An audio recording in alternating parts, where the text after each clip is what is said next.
Okay, hello everyone. Welcome back to more Ace Attorney. Okay, Twisted Karma trial time.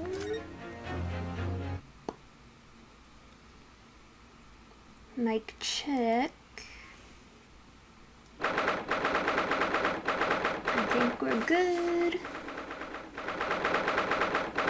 2nd of November, 8:56. There's that old familiar feeling again. The crushing pressure of this historic courthouse. Actually, no. It's a little different today. There's an even more menacing tension in the air. There is a menacing tension in the air here today, isn't there? I suppose. Yes, I think so. It can only be the result of the menacing appearance of the defendant. A little more courtesy, if you please. Oh my, I do apologize. However, you're certainly not mistaken that this trial is far from ordinary. What do you mean? I'm not privy to the details, however, I understand that no juror has been selected. A trial without a jury? Well, that's just like the trial of the professor 10 years ago. Oh my god. A closed court? Good morning, my dear fellows. Mr. Sholmes. Have you made note of my hair, Mr. Naruhodo? An outright victory for science, you must agree. To be perfectly honest, so much happened yesterday that, well, I completely forgot about your little hair problem. Ha! What to one man is a little hair problem, is to another a day of drinking dubious potion after dubious potion. You have no idea how my stomach ails me this morning. Oh dear, how awful for you. I'm afraid you only have yourself to blame, Mr. Sholmes. And good morning to you, Mr. Reaper. I'm delighted to see you looking so full of vim. And are you? I see London's celebrated great detective is as active as ever. Oh, you exaggerate, my dear fellow. Compared to my paltry engagements with a few trivial cases. The Reaper's overbearing presence is a far greater deterrent to the black roots of crime in our capital. And whilst I may not agree with your methods, there is at least one point on which I would readily commend you. What an honor. And that would be your eye for a good lawyer, sir. Mr. Sholmes. After all, behind this lawyer there is a very great mind, my own. What are you trying to say? I wish only to say that you should be prepared for quite a trial, Mr. Reaper. Sorry to barge in. Gina! What's that on her arm? It's a mourning band, I suppose. I was trying to make out what that was. Father, shouldn't you be at the symposium? It's been postponed, so I have some free time. I decided to come along with the police inspector to see our country's up-and-coming student in action. I shall be very interested to see the fruits of your studies over the past year. Well, it's an honor to have you here. Let's hope there are some fruits to see. Hello. Oh, yes, Gina. Why'd you agree to this, eh? Why'd you take him on? This Reaper bloke, everyone says it was him, what? What killed the boss? I'm sorry, Gina, but I just don't believe that. Well, if it weren't him, who was it? I don't know that yet. I don't care who calls him what. The Reaper's just a name. He's just a person at the end of the day. And if it turns out it was him who killed the boss, then God help him. You what? Fiery eyes indeed. Yes, the culprit deserves every ounce of your loathing. Eh? At least that may be some solace to the deceased.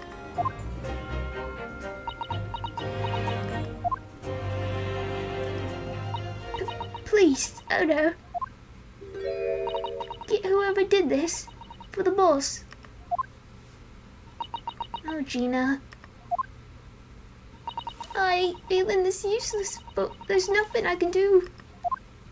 So you've gotta find who done this and make the wretch pay. Counsel for the defense and defendant come to the court. Alright then, here we go. It's time, Mr. Naruhodo. Lord Van Zeeks.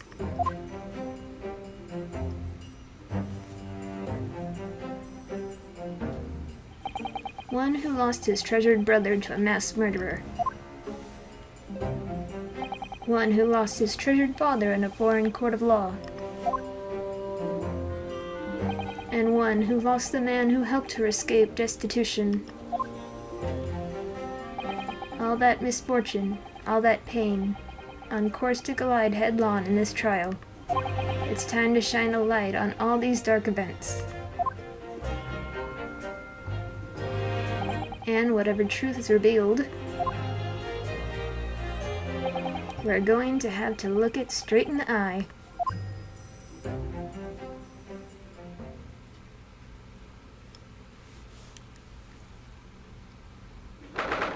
Second November, 9:20.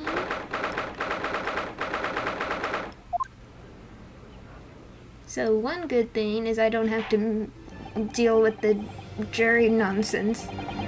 In the name of Her Majesty the Queen, I hereby declare this court to be in session. We are here to conduct the fair and just trial of the defendant, Barak von Zeeks. Counsels for the defense and prosecution, are you ready to begin? The defense is ready, my lord. The prosecution is more than ready. Oh, Kazuma-sama. I've been wishing to see you in court again for so long. It feels... But I never pictured it happening like this. I never thought I'd be facing you behind the prosecution's bench. The so-called Reaper of the Bailey has been a scourge like no other, undermining Her Majesty's justice system. Today we must uncover the truth behind this scourge. In other words, this trial is going to be a lot more far-reaching than Inspector Gregson's murder. The truths revealed by these proceedings may have unpredictable repercussions through the judiciary. Accordingly, they are to be conducted as a closed trial with no members of the public present, by Her Majesty's direct orders. How will that work, my lord? The burden of all arbitration and adjudication falls on my shoulders. Therefore, as you will see, the jurors' bench shall remain vacant today. If no members of the public are present, might I ask who's currently occupying the gallery, my lord? There are members of the judiciary here to witness proceedings and ensure an equitable trial. Members of the judiciary. Oh my, this is a very unusual trial already. There is of course another unprecedented aspect to these proceedings on which I must elaborate.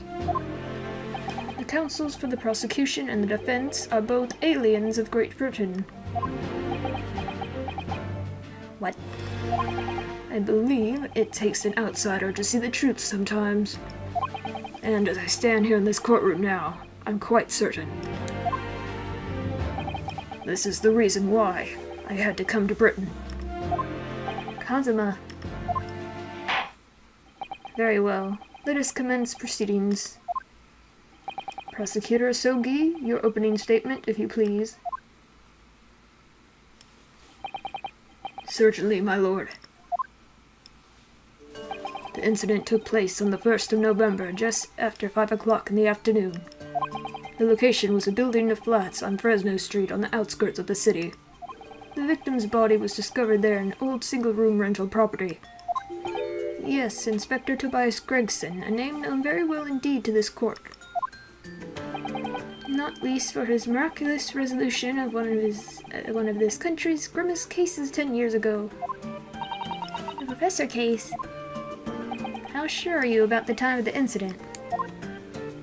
Several witnesses on the street outside heard the gunshot, and all have reported the same time. Yes, that's what Gina told us too. There were a number of witnesses. I have here a plan of the room. The victim was found curled up in one corner. It's believed that he was shot from the front at point-blank range and died instantly. How has the range been determined? There were scorch marks around the entry wound. Such marks are caused by the gunpowder used to fire the bullet. But powder hot enough to leave scorch marks is only ejected a few inches beyond the end of the barrel. In other words, it only happens when the target is at point-blank range. I see, yes. Thank you for the detailed explanation, Counsel. Okay. The murder weapon was found lying beside the victim.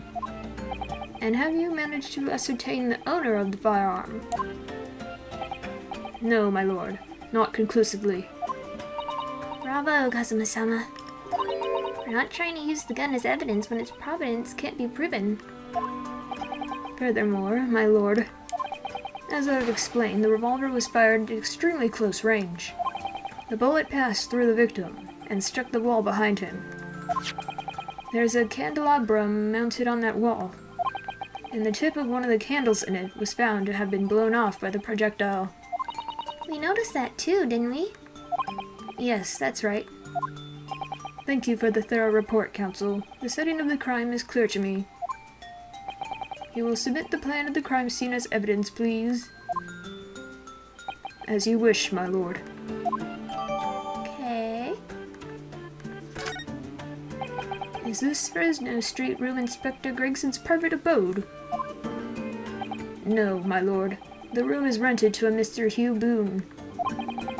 But there is precious little furniture inside, and it is generally in a poor state of repair. So what on earth was Gregson even doing there? Presumably he was investigating some case or other. When a policeman was informed of the gunshot from the witness and rushed to the scene, he found only the deceased inspector and the accused standing alongside holding the revolver. The attending officer arrested the accused on the spot. So, the details of the case are clear. In that case, the prosecution would like to call its first witness. A name, please, Counsel. Naturally, the accused himself. Lord Van Zieks? As a prosecutor, he believes in the oath of office he's taken and will be compelled to tell the truth. Very well, let the defendant take the witness stand.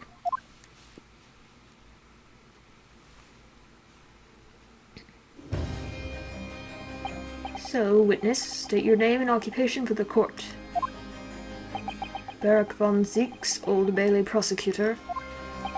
I presume, Lord Van Zieks, that you heard Prosecutor Asogi's opening persis. I did. It is alleged that you were found at the scene of the crime, and that you were arrested by the arriving police officer. Can you confirm this? Yes, my lord. Then I'm sure the court would like to hear you explain some things away. Namely, why you were there in the room on Fresno Street at the time in question, and what exactly took place. I intend to explain away nothing. I will simply tell the truth. I must say, Lord Van Zieks, I never imagined this day would come.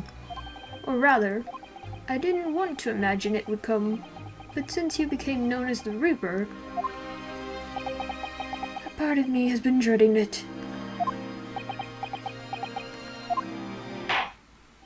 Your formal testimony, then, witness.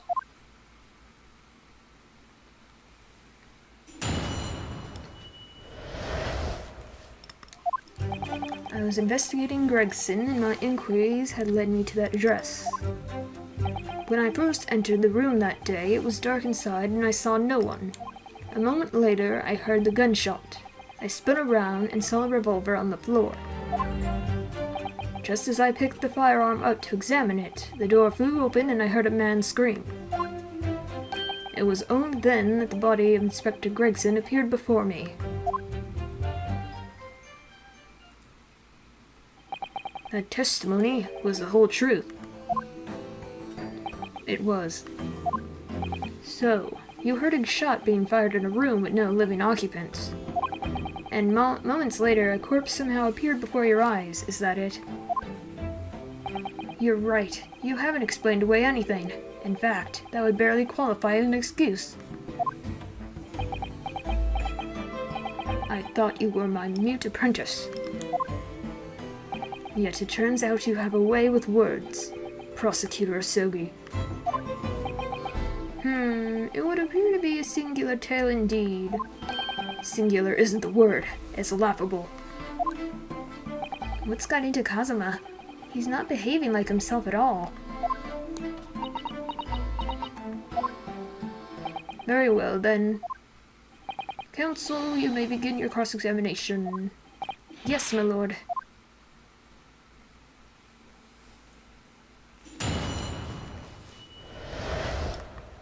Okay, first off, let me look at the evidence.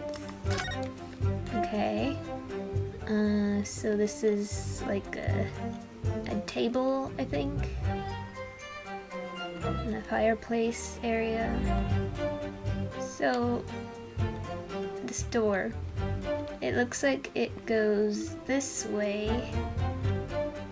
And so... okay. Tobias Gregson, British, time of death. Victim was shot in the chest at close range from the front, instant death, scorch marks, bullet exited the body from behind. Caliber of the gun used matches that of standard issue firearms from the judiciary. Okay, but why were you investigating? You were investigating the inspector. What on earth for? I'm not at liberty to say. Sorry? I had identified a distinct possibility that Gregson was involved in a case I was investigating. Regrettably, though, he was killed before I could secure the proof I needed. Is the court to understand, then, that on the day in question you followed the victim to the scene? No, I was privy to his movements in advance. How? I stole into his office in the yard and consulted his diary. The address on Fresno Street was noted in the 5 p.m. entry. You illegally entered the man's office. In Japan, that alone would constitute a very serious offense. As it does in Great Britain, I assure you. Is that not the case, Lord Van Zieks? I was aware of the possible consequences. So, in summary, you were investigating the victim.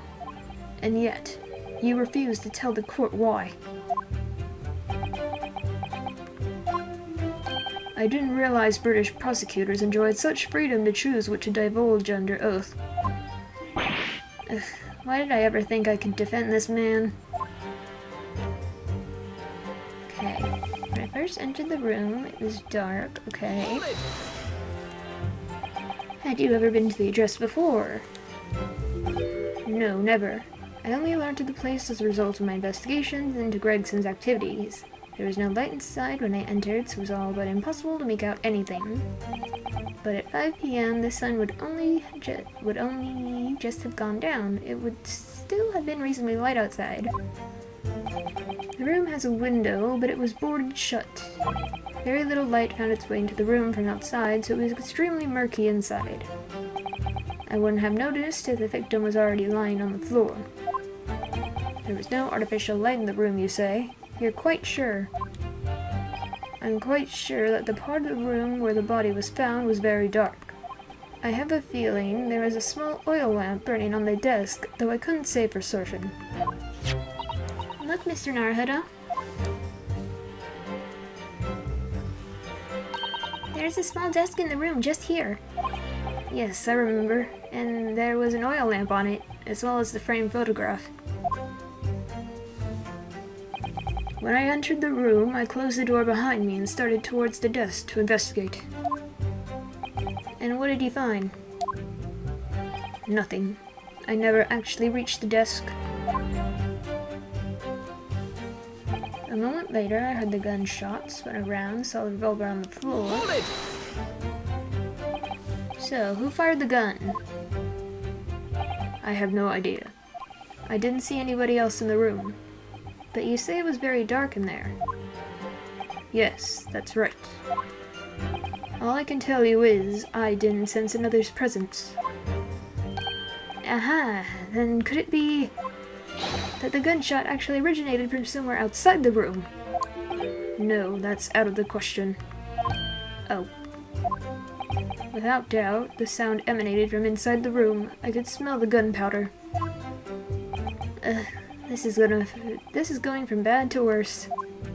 And you say that's the point at which you noticed the revolver on the floor. Correct. And I foolishly picked it up. That was carelessness on my part. Presumably, then, the gunshot you heard came from the firearm that you somewhat hastily took in your hands. In point of fact, my lord, I believe it did not. What? The barrel of the revolver I picked up was cold, and there was no smell of spent powder. But then, where on earth is the gun that was fired? Whilst I would like to oblige you with an answer, I'm afraid I can't. I, too, would dearly like to know that. Ugh. Just I picked the firearm up to examine it. Okay, hold on a second. So you say this is cold. So this is the type of revolver that's standard issue for members of the judiciary. Yes, and restaurant records kept being issued to. It's over the past 5 years. They've been engraved with a unique serial number. Okay. Oh, but as far as I can tell, there's nothing like that on this gun. Which tells us that it must have been issued longer ago than that. So maybe it's his brother's gun? Maybe? I don't know. Hold it! A man, you say? One of the witnesses, I presume? That's right. One of the street merchants working on Fresno Street. Who are these merchants? A number of them had set up their stalls directly beneath the boarded window of the crime scene.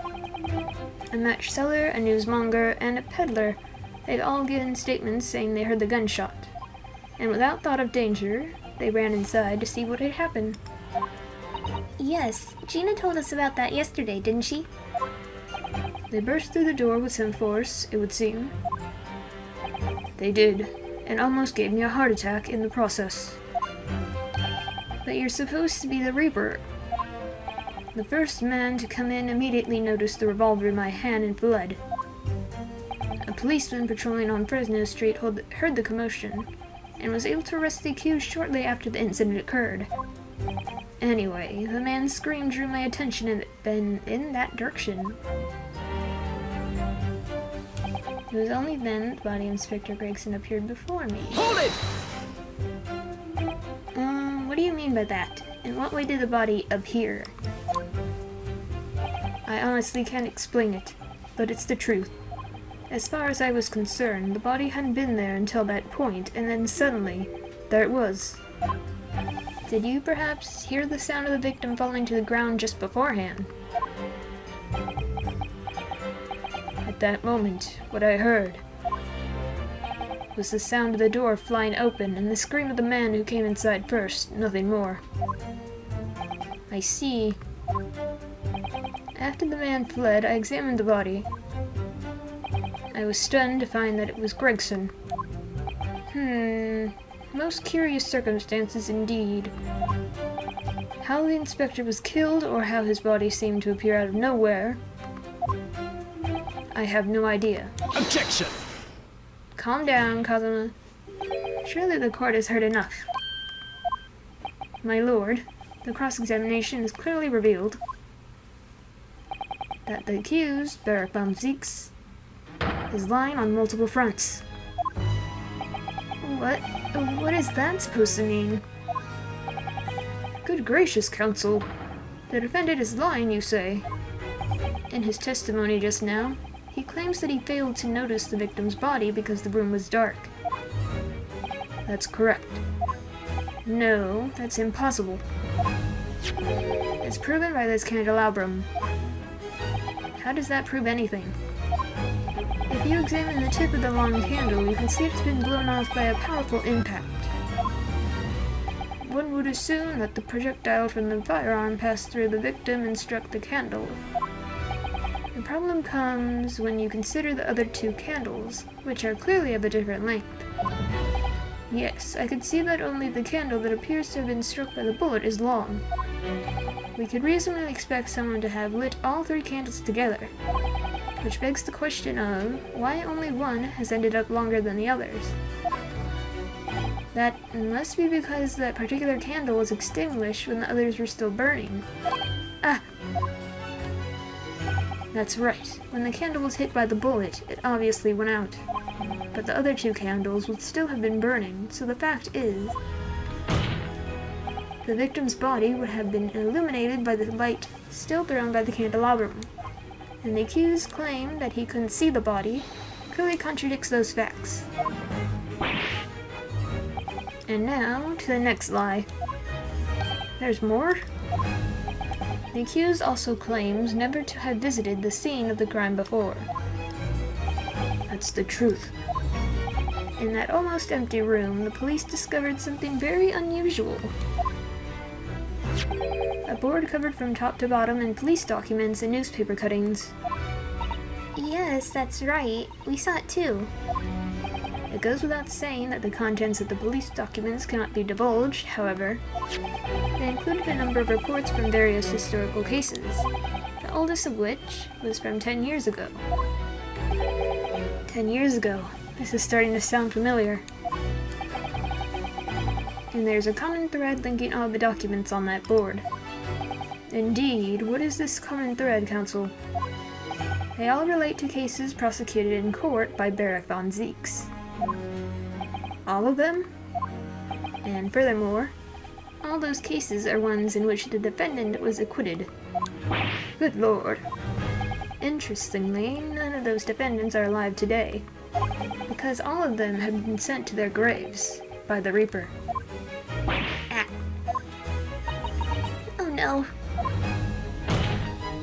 In short, that dingy little room is the Reaper's secret hideout and his base of operations. The Reaper's hideout? And yet the Reaper would claim never to have been to his own secret hideout. No one would believe that. No, the truth is, we've been looking at this backwards.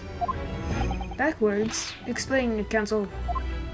Inspector Gregson was investigating the identity of the Reaper. When he discovered the location of the man's secret hideout, he was killed. As I'm sure everyone can imagine, by the Reaper's hand. What?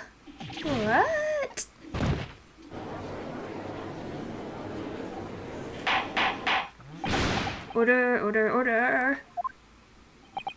Very well, I hereby state the current opinion of the court. Barak von Zeeks is an outstanding prosecutor who has rendered great service to his country. However, it is with deep regret that I must concur with Prosecutor Asogi's contention that the defendant's testimony exhibits a number of stark inconsistencies with the known facts. All I have done is state the truth as I know it. Kazuma has done a brilliant job as ever. He's drawing on his experience as a defense lawyer to build his prosecution case, and it's formidable. Counsel, you will submit the board that you just showed the court as evidence. I believe it to be fundamental in establishing the facts surrounding the Reaper's existence. Thank you, my lord. Notice board. And now the prosecution would like to call new witnesses to the stand. Already? What? Hold on. Okay, well, what do we have here? There are details of a whole raft of cases dating back years on here, aren't there? This paper from 10 years ago is browning with age. Look, out of interest, the most recent thing appears to be this newspaper cutting here. Same red-headed league advertisement Mr. Sholmes had. Do you remember? There's a red hairpiece at the scene, too. Inspector Gregson, an exponent of the red-headed league, then. Blood. Oh, what's this? Mr. Naruto, look! Oh yes, it's a smudge of some kind. In fact, it looks just like a handprint. And the color, that's blood, isn't it? Oh dear, how disturbing. There's a bloody handprint on the back side. I guess that's that.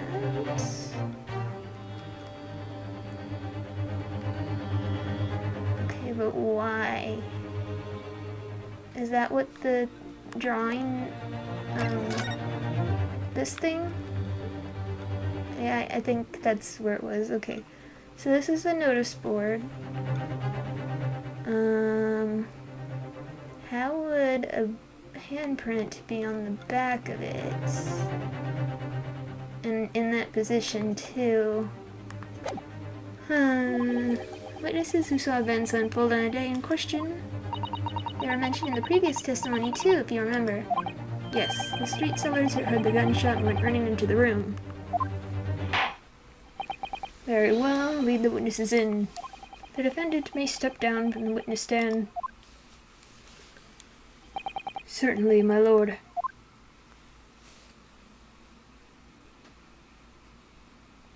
Little Red Riding Hood. You again? So, witnesses, state your names and occupations for the court. Names? We don't use names. Far too fancy for the likes of us. You're just free and easy. Sell what we like, live where we want to live. I give them all vacant stares they walk down for snow and spin a few words into a verse for them. Would I be right in assuming that all three of you make your living by selling wares on the street? Hehe, everyone calls me gossip.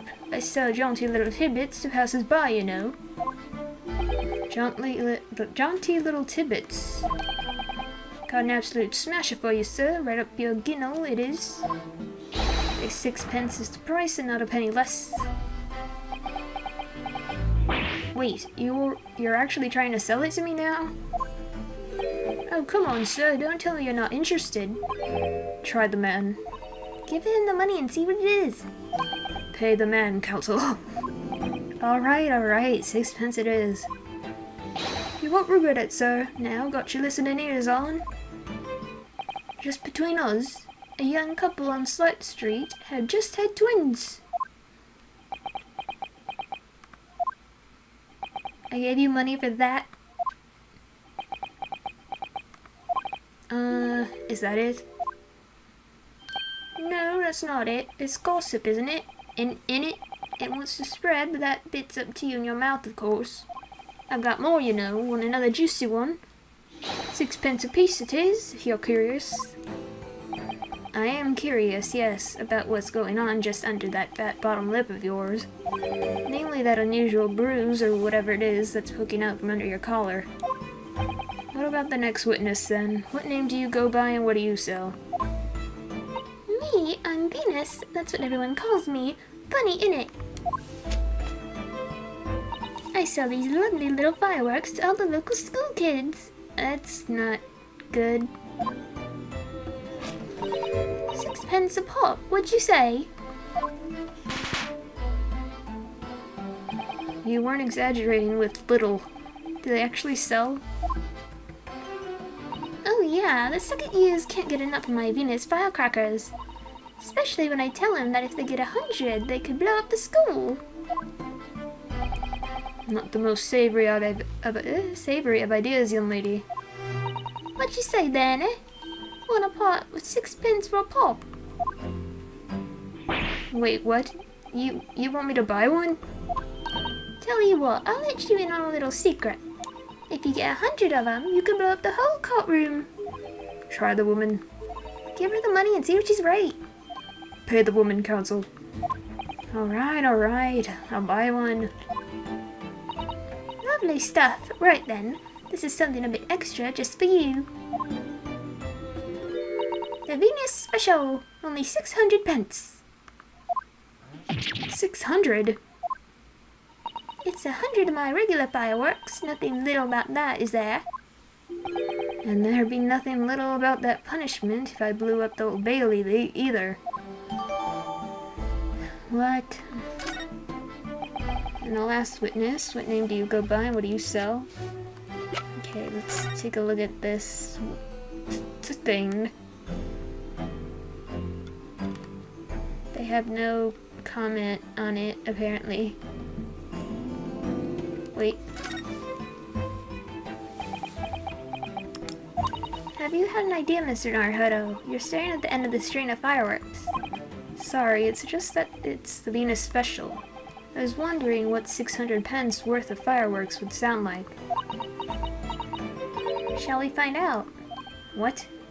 But she said it could blow up the courtroom. Oh my god. Alright, that was a fairly sizable bang. My ears were still ringing, Mr. Naruhodo. It sounded almost exactly like a gunshot. Oh, Venus did it. Case closed. We're done here. Bye. Trial over.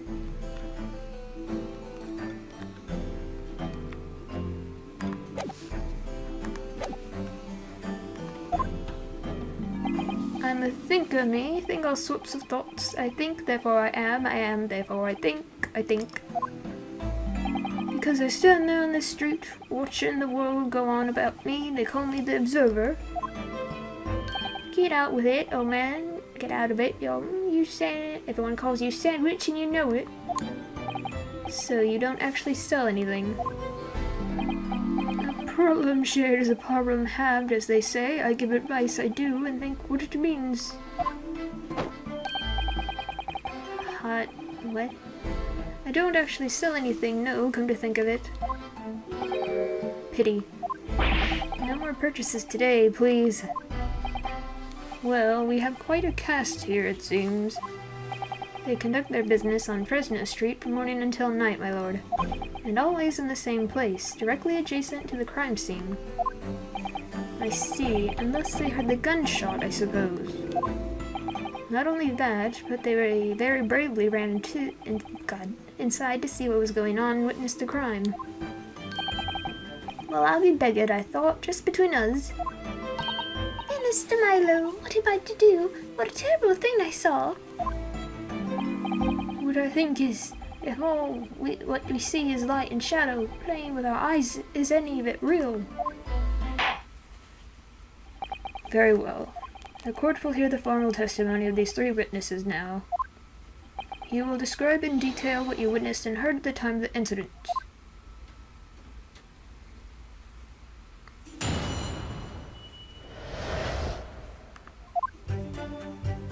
We saw the whole thing from start to finish, we did. Everything from the moment they went into the building. It was less than a minute after the Reaper had gone inside that we all heard a big bang.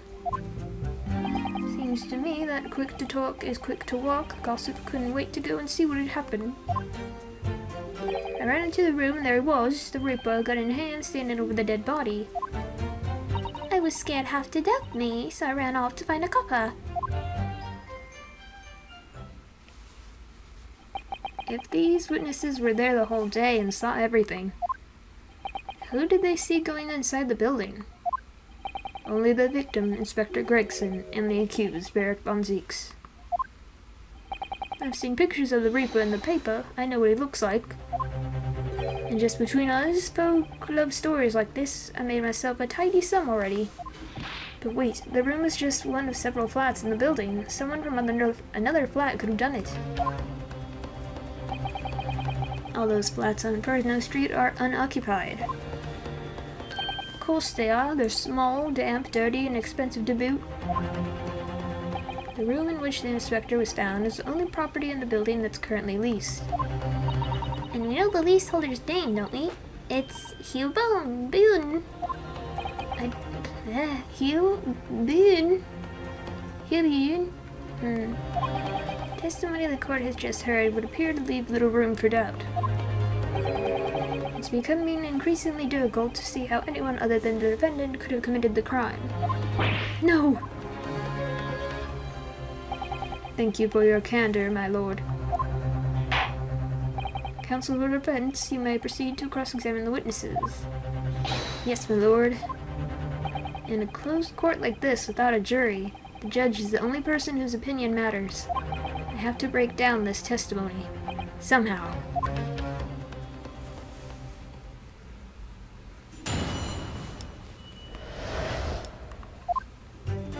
Okay, we saw the whole thing.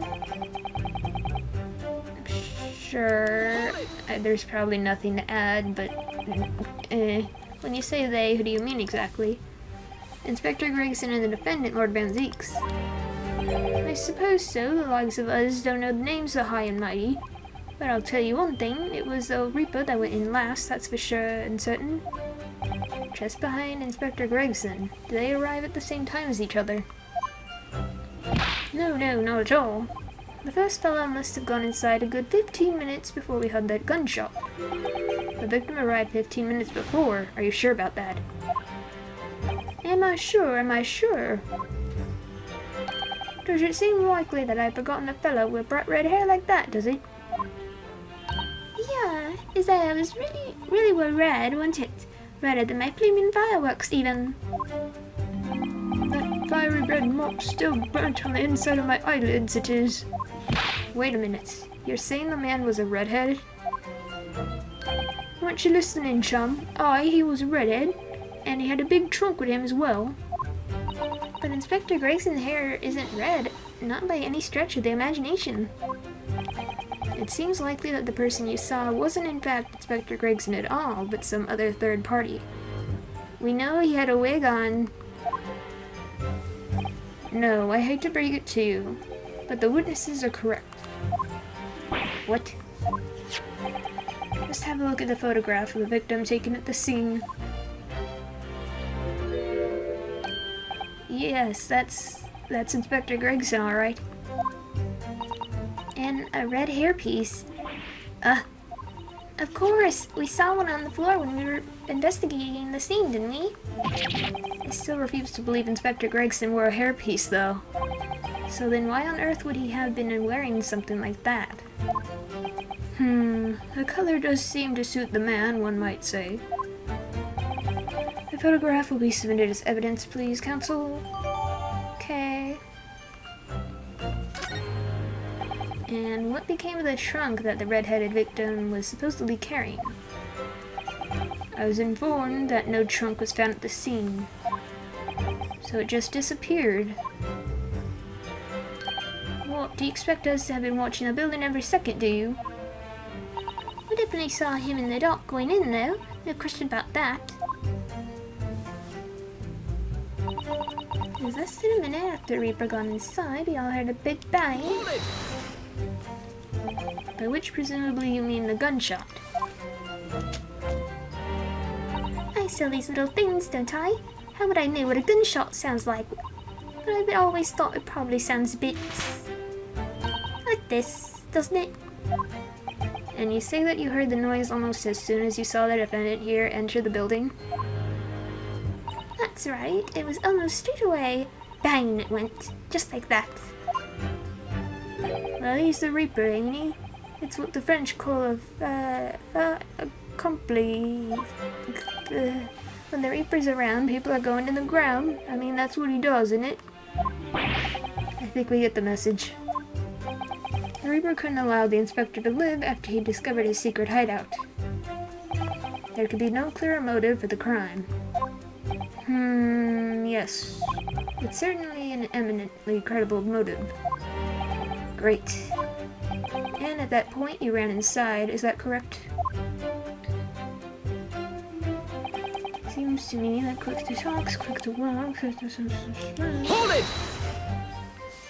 So, when Gossip ran to see what had happened, did you go too? Well, I'm a bit hampered. See, all the signs are that it can't move very well. You were way behind, presumably, with the sandwich board around your neck and that big sign in your hand. What a great burden you bear. Pardon me for asking, Mr. Sandwich, but is it possible you and I have met before? Yes. I'm not anybody, me. Signs are what make me who I am now. I sign, therefore I am. So, you weren't employed as an omnibus driver just under a year ago, then? I might be mistaken, but I believe his trembling has intensified, Mr. Naruhodo. Yes, I agree. He's clearly been through a lot. Turn down King Henry Street and the Black Widow's Arms is just there. Oh dear, you made him hide behind a sign. Life is full of surprises. I ran into the room and there was... So then you were the first person to arrive on the scene, is that right? I was, kicked the door open like a professional I did, and yelled out, "What's going on here?"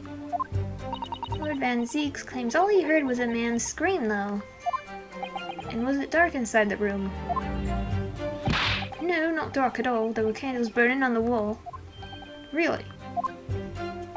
And there was a fella collapsed on the floor. Just between us, it's the first thing I noticed when I got inside. I see. Even though Lord Van Zeeks claims not to have seen any such lights on the wall. The next thing I noticed was someone standing right beside the body. The accused, Beric Van Zeeks. That's right, the pale-faced Reaper himself. I was a little shocked, I won't deny it, but I'm no lily-livered coward. I stood my ground, gave the Reaper a cold hard stare myself. Excuse me! Do you have something to add, Mr. Sandwich? There's really nothing to me. Empty in the head I am, just 2 slices with no middle. So I don't know what you could want with me. I think that maybe you just remembered something. Having heard Mr. Gossip's last statement, I mean. What I think is, we're all nothings really. We try to dress ourselves up as something else, but at the end of the day, we're all just street sellers. That's enough out of you, Sandwich. Keep your trap shut now. Unless you want us to make you into a real sandwich. When he saw the Reaper, he fell clean over on his backside. That's it.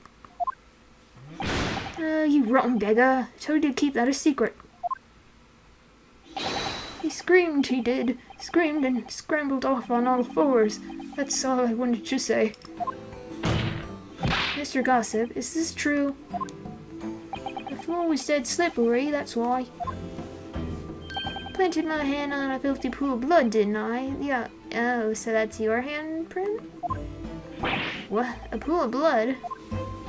But listen here, even when I was sprawled on the floor, I still kept giving the Reaper a cold hard stare, and don't you forget it. Let's just go back a little. Did you say you got blood on your hand? I did, It happens to the best of us at times, doesn't it? So I was scared, so I slipped over. And we can keep it just between us, can't we? No, Mr. Gossip. I'm going to have to ask you to add that information to your formal testimony. Oh, if I must. Witness will amend his testimony to include the aforementioned details. I slipped over and got blood on my hand, so quickly wiped it off on the floor. You're wrong. It's on the notice board. Objection! So you wiped off the blood from your hand on the floor of the room. Are you quite sure about that? Well, what else do you expect me to have done, eh? Does it really matter? Objection!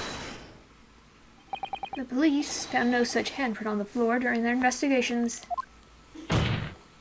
What exactly is the defense asserting? Objection! If you listen, you'll find out. Prosecutor Asogi. Certainly, there was no bloody handprint found. on the floor. What are you trying to say? There was a handprint in blood left very clearly at the scene. On the back of this notice board.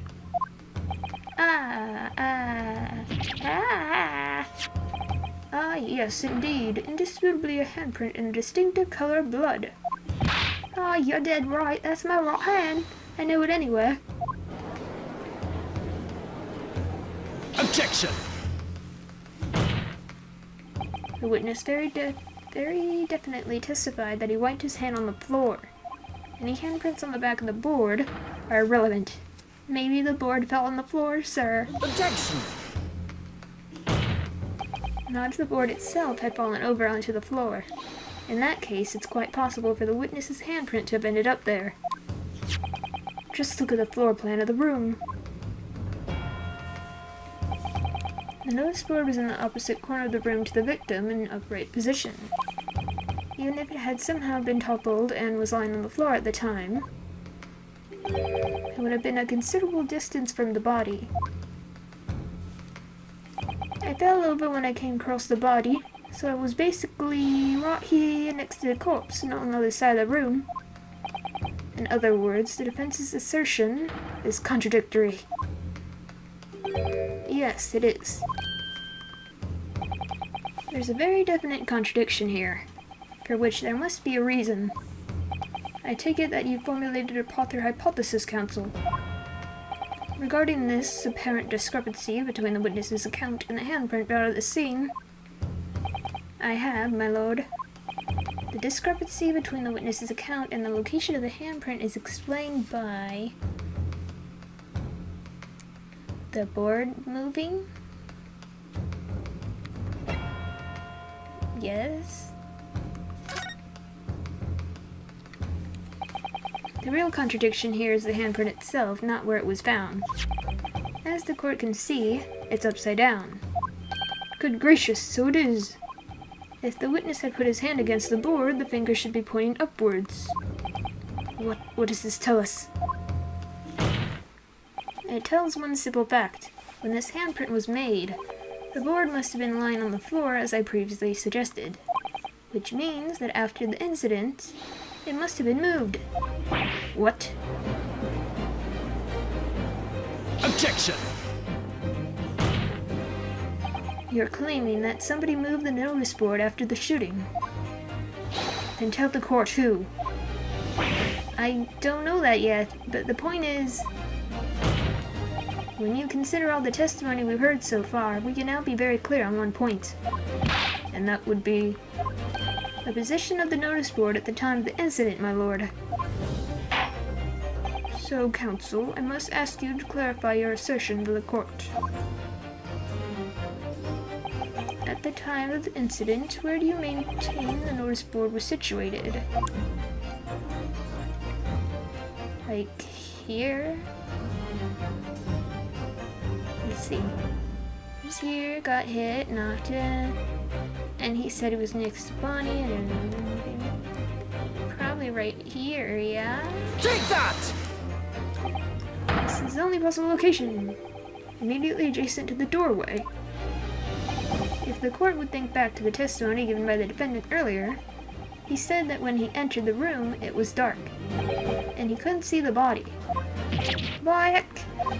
If the notice board had been here, the body would have been completely hidden from view, and the light from the candles would have been blocked, making the room appear darker. Objection! But the accused also claims that the victim's body simply appeared before him. That's true. Or, in his precise words, just as I picked the firearm up to examine it, the door flew open and I heard a man scream. It was only then that the body of Inspector Gregson appeared before me. I don't know about calling it a scream, but he was talking about me and no mistake. 'Cause it was me that kicked the door open. If you look again at the floor plan, consider what would happen if the door to the room was thrown open with force. Smack. That can't. The door struck the notice board, knocking it over and making the victim's body visible. Good gracious. My client has told nothing about the truth. He has simply described what he saw. Ugh.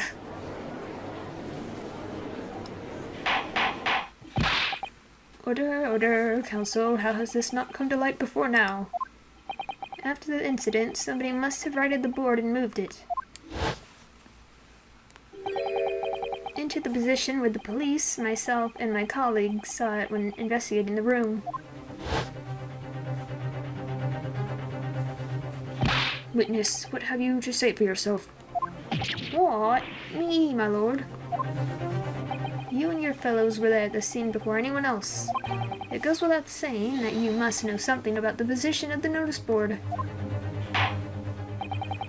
Witnesses in the stand will testify again. You will each explain exactly what you did upon arriving at the scene of the crime. Stop looking over your glasses at me. I get the message.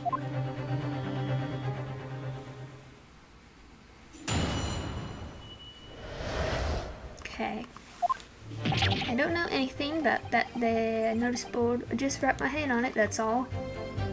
Well, don't look at me. I haven't got a clue about it. I was doing business with some second years at the time. I don't know anything about anything. I'm just a bystander, me. Just a sign at the crossroads of life. It was that Reaper, I bet. He's got a face that screams bored.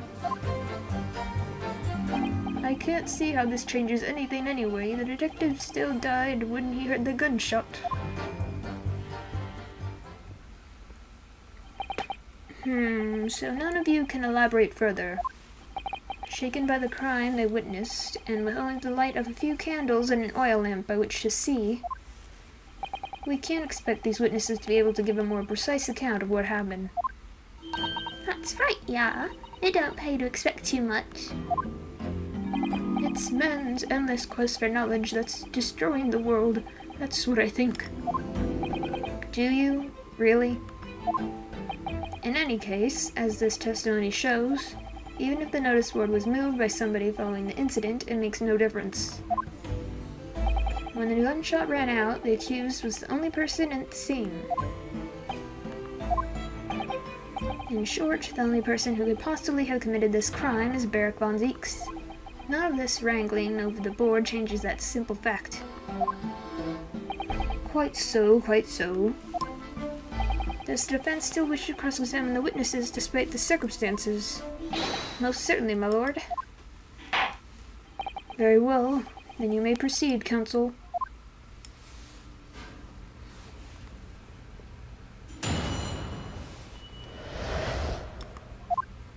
I don't know anything about the notice board.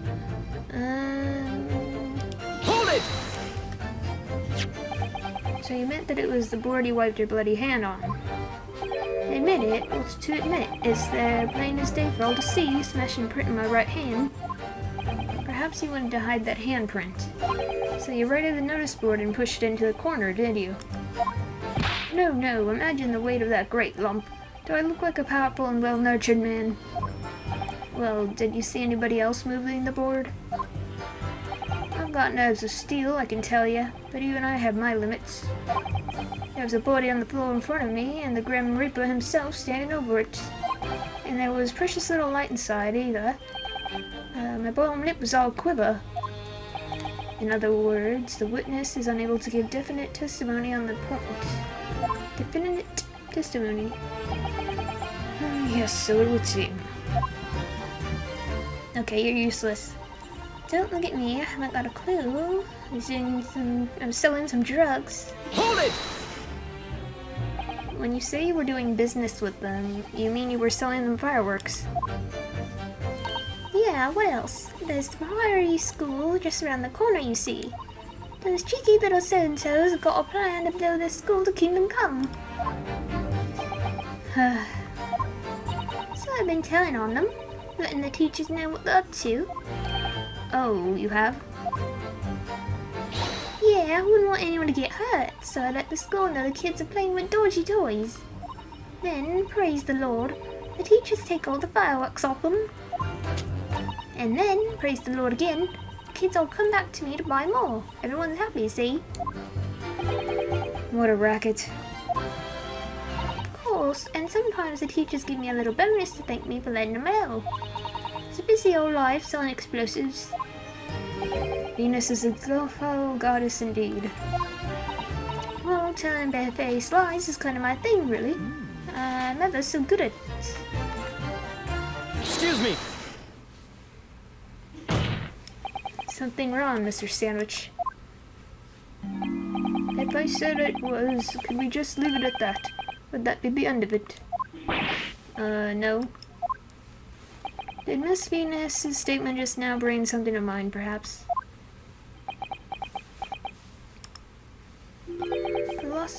Philosophical thoughts? Deep philosophical thoughts?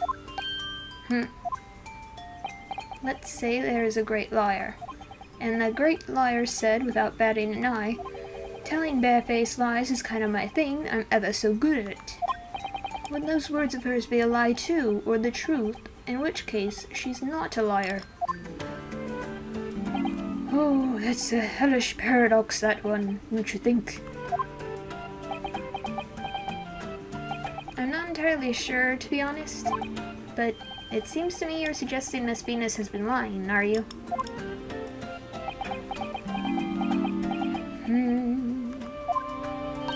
What are you on about, old man? Trying to cause trouble, are you? Keep on like that.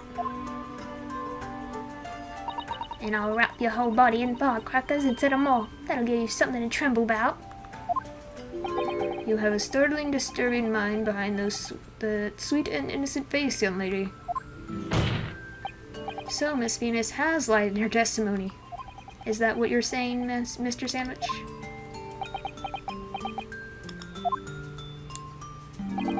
Well, if it means I'll be burning in hellfire for the rest of my days, so be it. Yes, that's what I'm saying. Can you elaborate, please, sir?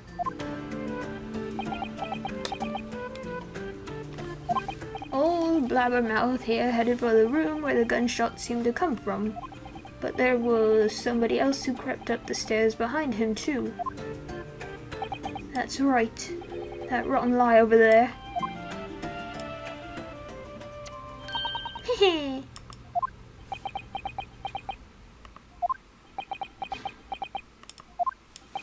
Do you mean to say that you did in fact betake yourself to the scene of the crime after all?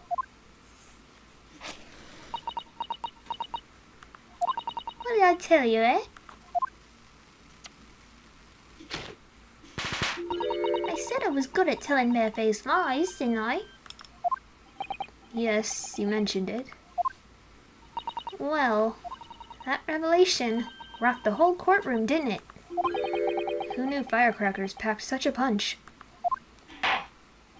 So you did indeed visit the scene of the crime, did you, young lady? Good grief. Well, now you come to mention it, I suppose perhaps I do clearly remember climbing the stairs to the room, yeah? Either you clearly remember it or you don't. Well, I shall consider a fitting punishment for this perjurous act later. For the time being, you will immediately amend your testimony to reflect the truth. Oh yes, my lord, of course. Maybe I did sneak alongside behind gossip and have a little peek into the room where it all happened. Hold it! You make a habit of lying, do you, Miss Venus? Well, I suppose so. I don't really know, to be fair. If you want my advice, though, I take everything I say with a big pinch of salt. Alright, but you did in fact go to the room where the victim was killed on the day in question, didn't you? Oh, please, as if I would. I can't think of anything more terrifying. The truth, please. Well, alright, just a bit then. I mean, a girl my age is curious about stuff, you know. Did you touch anything at the scene? Oh, please, as if I would. I mean, there was a dead body on the floor. The truth, please. Well, alright, just a bit then. I had to look to see if there was anything I could sell. So I did give the place a once-over, but it was nothing to write home about. Right, now, I hesitate to ask, but you didn't move the notice board by any chance, did you? Oh, please, as if I would touch anything like that. Just a few bits of loose change is all I had. The truth, please. Alright then. I thought there might be something worth having underneath it. So blast the flippin' thing. Sorry, flip the blasted thing. You're telling us that you did move the board? I think that did slip out, didn't it? What? You daft bomb pot? I don't believe it. The girl doesn't think. So, did you find anything then? Something that you might have taken, perhaps, to sell?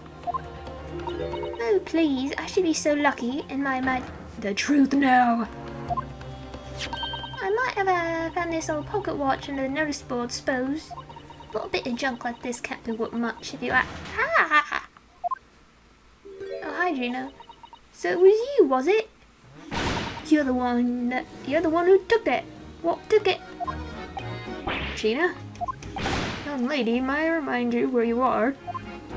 That watch there. That was a present to Inspector Gregson from the yard for a big case he sold 10 years ago. The professor case, no doubt. The boss used to wind it up every evening without fail when he was waiting for his grub to come at the pub. I see. I swiped it off him once, and blimey, was he upset. He gave me a right earful. Said he hadn't missed a day in the last 10 years, polishing it and winding it. It meant the world to him, that watch did. Possibly not the best thing to go diving for, then. It's not all that, though. I took it to Jabez that night to ask how much it was worth, but the old dealer wouldn't touch it. Wouldn't give me a penny for it. Said it wasn't working, knocked about, and worthless, he called it. I knew I should have lifted it.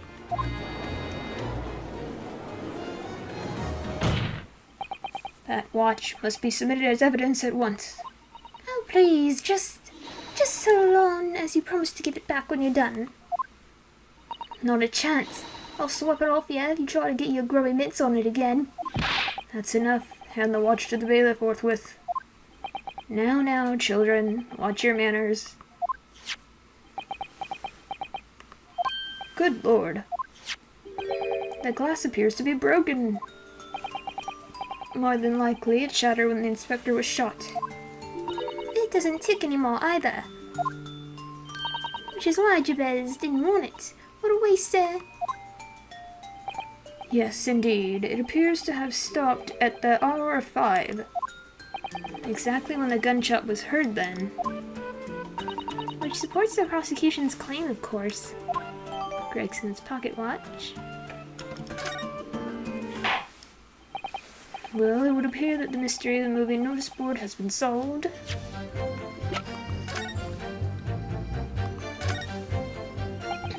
The glass over the face really is badly cracked, look.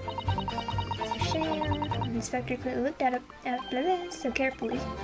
Imagine Mr. Shums could repair it. Maybe.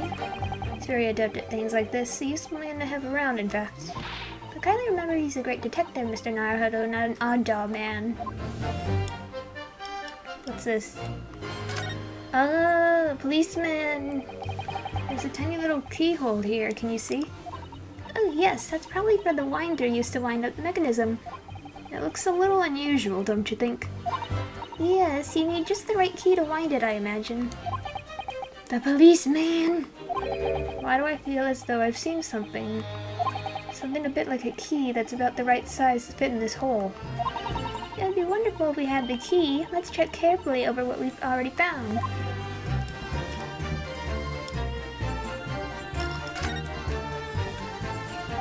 There's a tiny little stub sticking out from this small hole here, look. I suppose there must have been a little knob or something on that for setting the time. In that case, seeing as we know the inspector took such good care of this watch, it probably broke when the incident occurred, didn't it? Yes, of course. Which could mean that there's a small part of the watch still at the scene, maybe.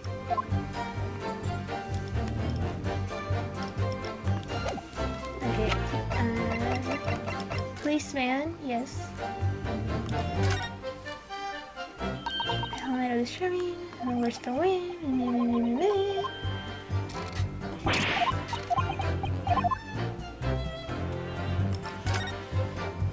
Mrs. Otto, do you think perhaps this key could be the key for Inspector Gregson's watch? Oh, yes, it could be. Let's try it once. There's not a moment to lose.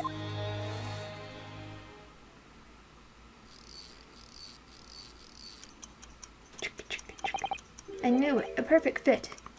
And look! The inspector's watch started going again. Ah, so it has obviously just not been wound up, that's all. What is it, Mrs. Otto?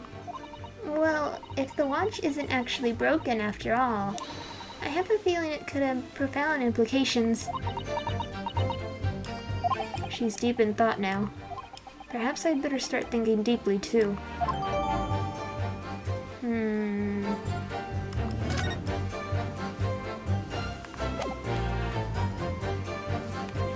Okay, well, we got that sorted out. And as predicted, it had very little bearing on the case. Ugh. Now then, continue with your cross-examination, please, counsel. I don't know anything about anything. You... Hold it! Probably nothing to say.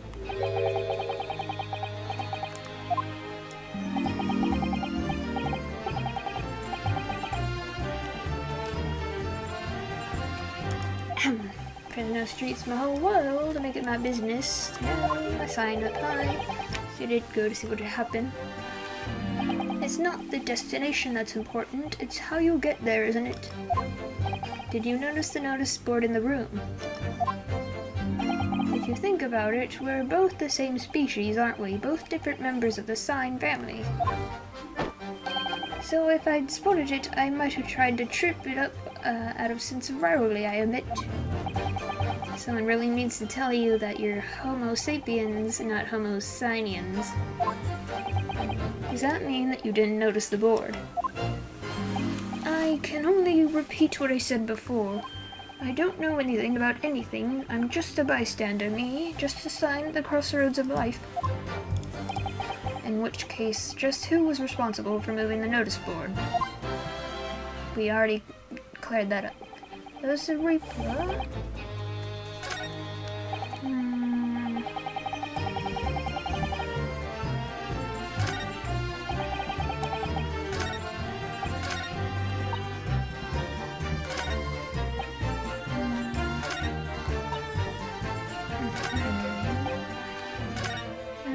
I guess press for more information. I don't know what I can present this watch on exactly. What exactly do you mean by that? Oh, come on now, don't tell us you've not noticed. He looks like he hates everything in the world, that fella. But not notice boards, that's the one thing he likes. You can see it in his eyes. I can't say I'd ever noticed. I'll tell you one thing for free, though. I never took my eyes off the man on the floor, or off the Reaper, not for a second. Sorry. Well, I was that scared I couldn't. You never know what a fiend like that might do if you look away, do you?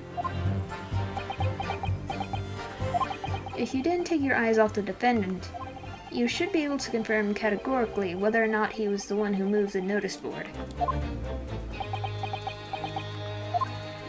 Why, that I can. The Reaper did nothing of the sort, I can swear to that. I couldn't have missed it if he heaved the thing upright again and dragged it into the corner. Right, glad we've cleared that up. What happened to the face that screams bored? I feel your pain, Kazuma. Let's see. Hold it! It's 5 o'clock in the afternoon that you all heard the loud bang, wasn't it? Maybe the notice board fell over, or maybe it didn't. Maybe I fell over, or maybe I didn't. But the Reaper's fate is sealed either way because of that gunshot we all heard. Okay, so I guess they want me to present the firecracker on this one? So your fate's sealed too. My fate. That's right, the defense is fated to lose, and the prosecution to win. In other words, it all hinges on that single gunshot. Or is it a gunshot? As if I could just find some problem with that part of the story. It may be possible to change all our fates. All our fates, not our facts. Of course, none of that changes the fact that I heard what I heard, does it? Not much to go on. As you pointed out, Mr. Naruhodo, there's no question that the notice board was moved, so somebody must have done it. Yes, we know who did that, but it did happen after the event, so maybe Kazuma's right and it's not relevant to the case. But it seems to have been deliberately positioned so as to hide the body from view. So I feel sure that there's some deeper significance to all of this. Yes, I know what you mean. I've no doubt there are more clues to be uncovered. You're on the right track, I can feel it. So follow your instincts. Alright then. Can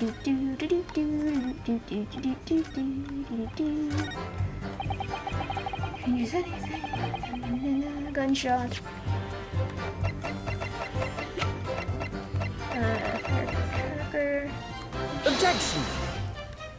Damn.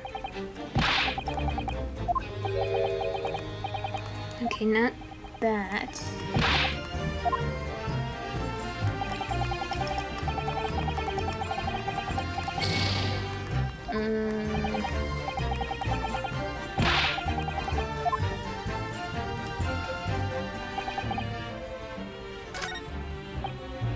Skateboard. Speaker.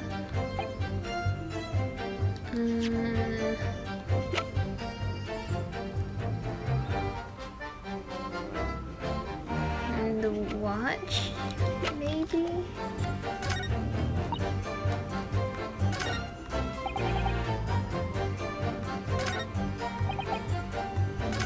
I'm gonna go with the watch. Hopefully that's right. Objection! Yes, okay. Good. I'm afraid that's not necessarily the case. Oh. At the scene, we found this key to the winder of the inspector's pocket watch. A key. And having wound the pocket watch, we discovered that in fact it still works. You see, the watch didn't stop because it was broken at all. And that fact completely undermines one of the most fundamental premises on which this entire case has been built. What? Order, order, order. But, counsel, the watch was stopped at almost exactly 5 o'clock. Yeah, which is just when you heard the gunshot. It is exactly the hour. The time that was showing on the watch tells us nothing other than when it wound down. It's merely a coincidence that it happened to be at 5 o'clock. Objection! Even if that's true, the 3 witnesses here all heard the gunshot at 5 o'clock. So that's obviously when this crime was committed. Objection! No, that doesn't hold. Why not? Recall what Inspector Lestrade said only moments ago. The boss used to wind it up every evening without fail when he was waiting for his grub to come at the pub. Said he hadn't missed a day the last 10 years polishing it and winding it. It meant the world to him, that watch did. The victim was in the habit of winding his watch once a day in the evening. We can reasonably assume, therefore, that he wound the timepiece on the evening before he died as well. Yes, that would be entirely reasonable. But if that's the case, you wouldn't expect the watch to have completely wound down by 5 o'clock the following day. Oh, well, how do you explain it then? In summary, the evening before the day of the incident, when the gunshot rang out of that room, the inspector was already unable to wind his watch. You can't mean... What would stop a man winding his watch if he's been in the habit of winding it every single evening for 10 years? The obvious answer is that he was already dead.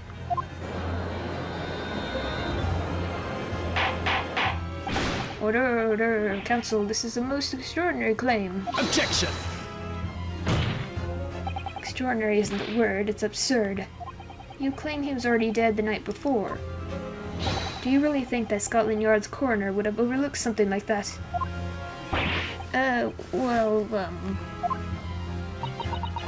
the subject, there's something rather surprising.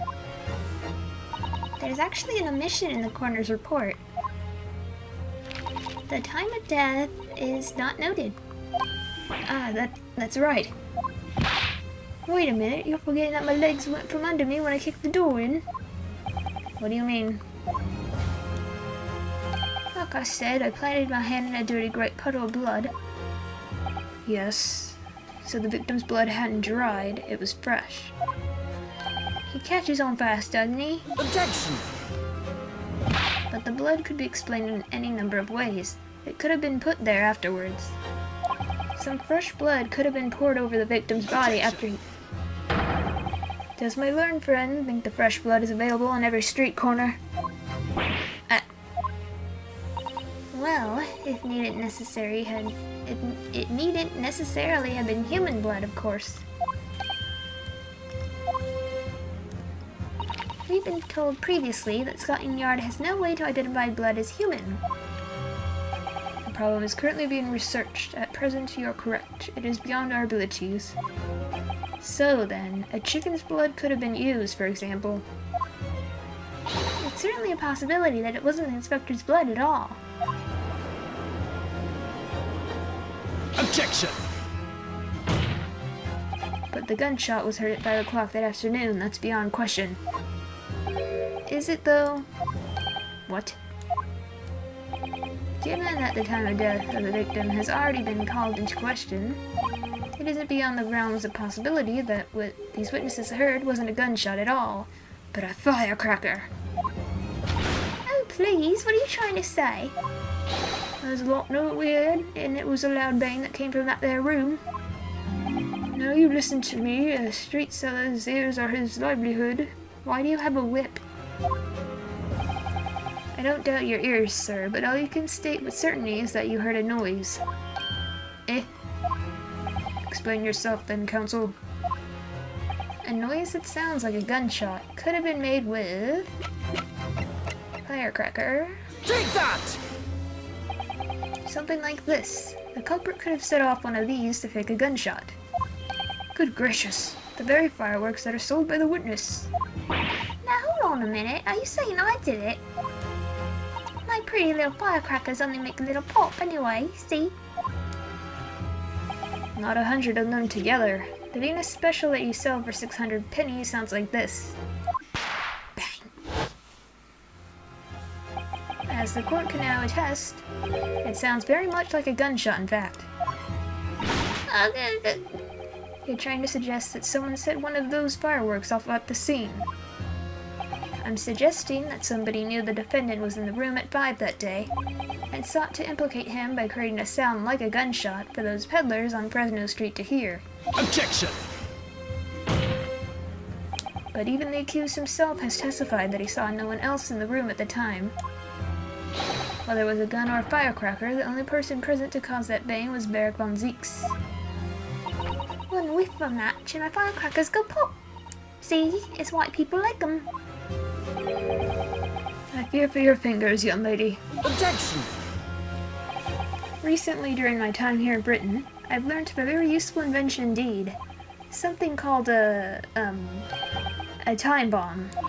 Good heavens, a bomb! Yes, a device that allows you to blow up whatever you like, whenever you like. Mr. Naruhodo, I worry that your unfortunate freezing there may lead to yet another international incident. No, wait, it's the whenever you like part that's important. A time device? Yes, exactly, a time device. Something of that nature could have been planted at the scene. A device that was able to produce the sound of a gunshot long after the culprit had left. Your extravagant claim will have to be substantiated with evidence, counsel. What proof do you have to suggest in any way that a time device was employed? The candelabrum, maybe? Take that! As the court has already discussed, the tip of one of the handles in this candelabrum has been blown off. Indeed, because it was struck by the bullet which presumably passed through the victim. I don't think that's possible, my lord. Not possible? Why? Because of the scorching thing. Scorch marks clearly visible on the broken candle. There are? Goodness, yes. But is it not the case that there was also scorching on the victim around the bullet entry wound? That's right, there was. But as we heard earlier, scorching like that only occurs when the target is at very close range, a matter of centimeters from the gun. Which means that the scorching on the candle can't possibly be the result of a gunshot. You're suggesting it came from the fireworks? How can this be, eh? The fact that there is such visible scorching on the candle suggests that the fireworks must have been right next to it when they exploded. Or to put it another way, the candle and firecrackers were joined together. The culprit somehow attached the firecrackers at a point partway down the candle. After the killer had left the scene, the candle slowly burnt down along with the other two, until eventually it ignited the fuse of the firecrackers, generating a loud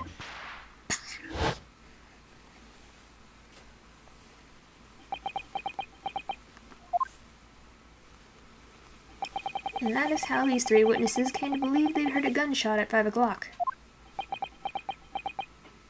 Well, what a plot. And this implies that the victim could have died earlier than we've been led to believe, the previous day even. Now, just hold your horses. He saw the victim going into the building, remember? I couldn't forget that flame-colored hair even if I wanted to. The person you saw entering the building wasn't the victim at all. Consider this. Obviously, anybody can wear a wig.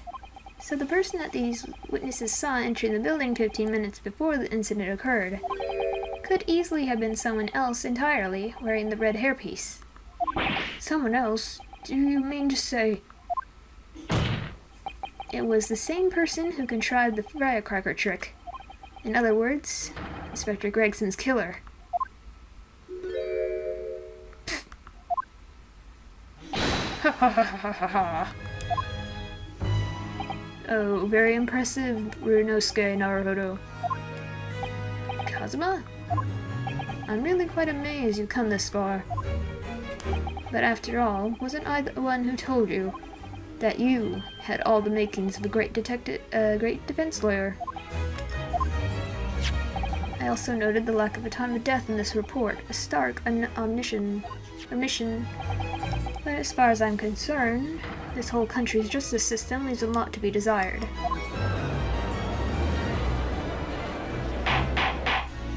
Order. Prosecutor Asogi, what on earth do you mean by that statement? I hear that many of the leading members of Britain's judiciary are present to observe this trial today, so we cannot allow even the slightest doubt to be overlooked. The defense's assertion about the time of death based on the victim's stopwatch is just conjecture. But, while the possibility exists that my learned friend may be correct, we have a duty to explore it. Well, certainly. I would agree with you. And what immediately comes to mind is, of course, what was Inspector Gregson doing and where did he go on the day before the incident? Do you know? The inspector always carried out his investigative work alone. His movements were treated as confidential within Scotland Yard. Even within the Yard. However, considering the evidence we've been presented with so far, I'd say it's fairly apparent what case the man was pursuing, wouldn't you, my learned friend? I do have a feeling about what case he might have been investigating. Yes, I agree. Surely. My lord, the defense believes it can explain to the court the case that was being investigated by Inspector Gregson at the time of his death. Very well, counsel. Present your argument to the court. What evidence is suggestive of the case to be investigated by the inspector on the day prior to the incident?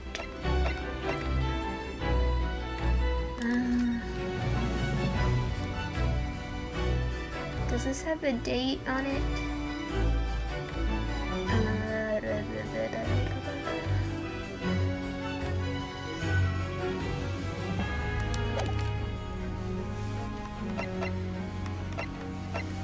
The evidence is suggestive.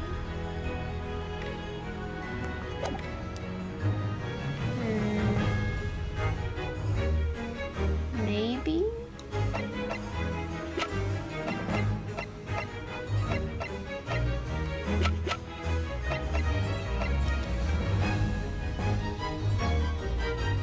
The photo or the article?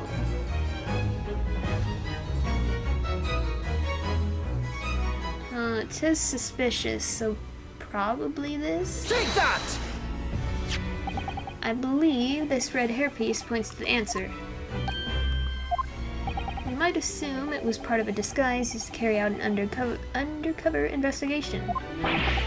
Surely not. Such a brightly colored hairpiece would only serve to make the inspector more noticeable.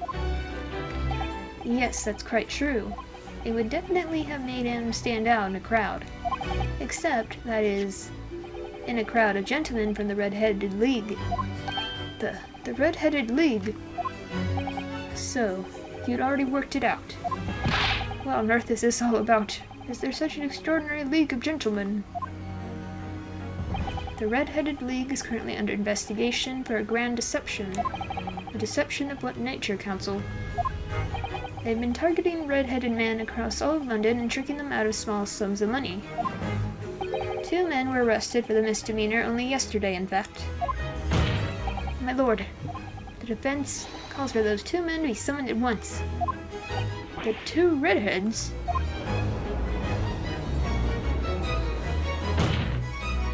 Inspector Gregson clearly infiltrated the Red-Headed League using this hairpiece, so it's very likely that he had direct contact with these criminals.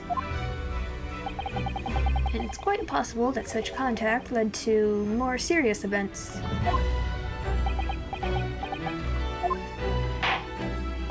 I concur that we cannot, in good conscience, leave this new avenue unexplored. Well done, Mr. Naruhodo. Well, it's another possible line of enquiry for us, at least.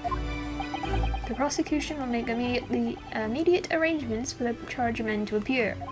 Bring these 2 Red-Headed League conspirators before me, Prosecutor Isogi. At once, my lord. Very good. We will have a 30-minute recess. Court is adjourned.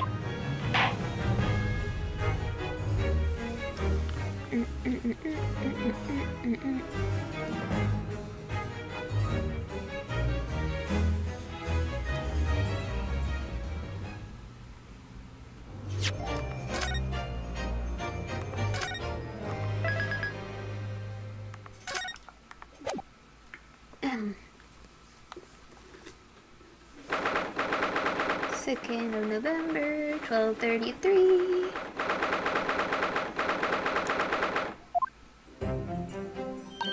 Oh, there you are, Odo. What kept you, my dear fellow? Hello, Mr. Sholmes, Gina. You sure about what you said in there?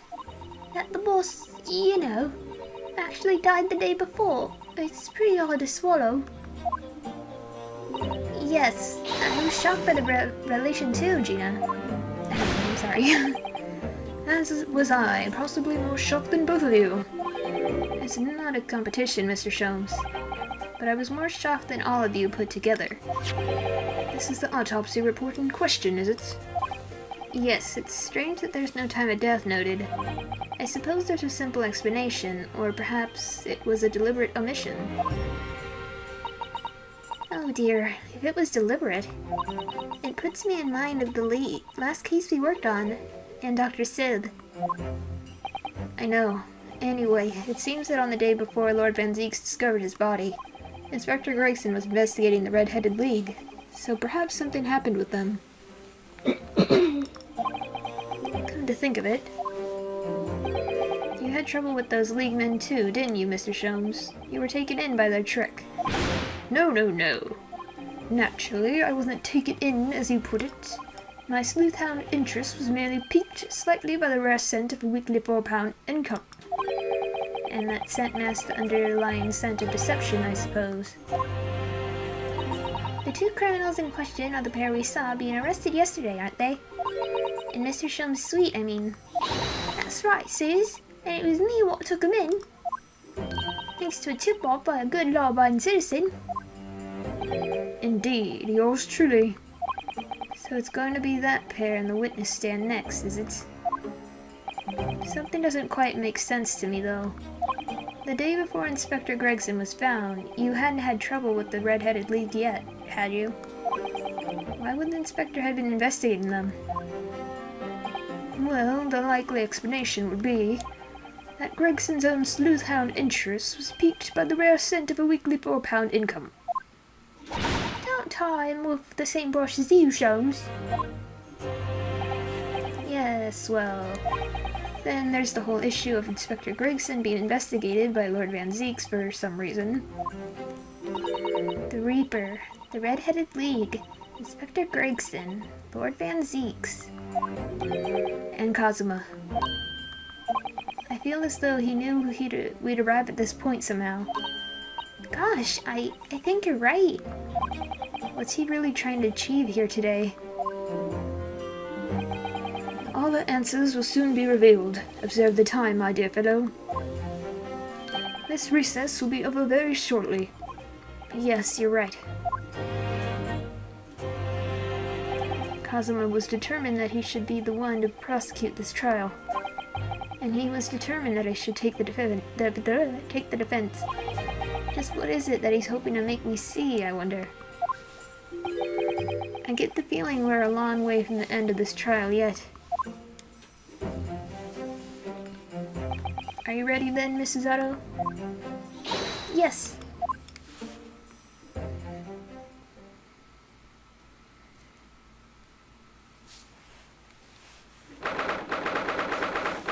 On the clock.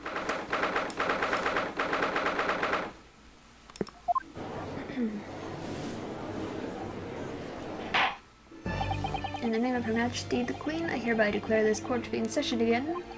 I resume the closed court hearing of Barak von Zeeks, here present, who stands accused of murder. Now then, Prosecutor Asogi. My lord. Have you summoned the witnesses as requested? Yes, the two members of the Red-Headed League who planned and carried out the deception. They arrived not long ago from the local prison by police carriage. Very good. Bailiff, usher the two men into the courtroom.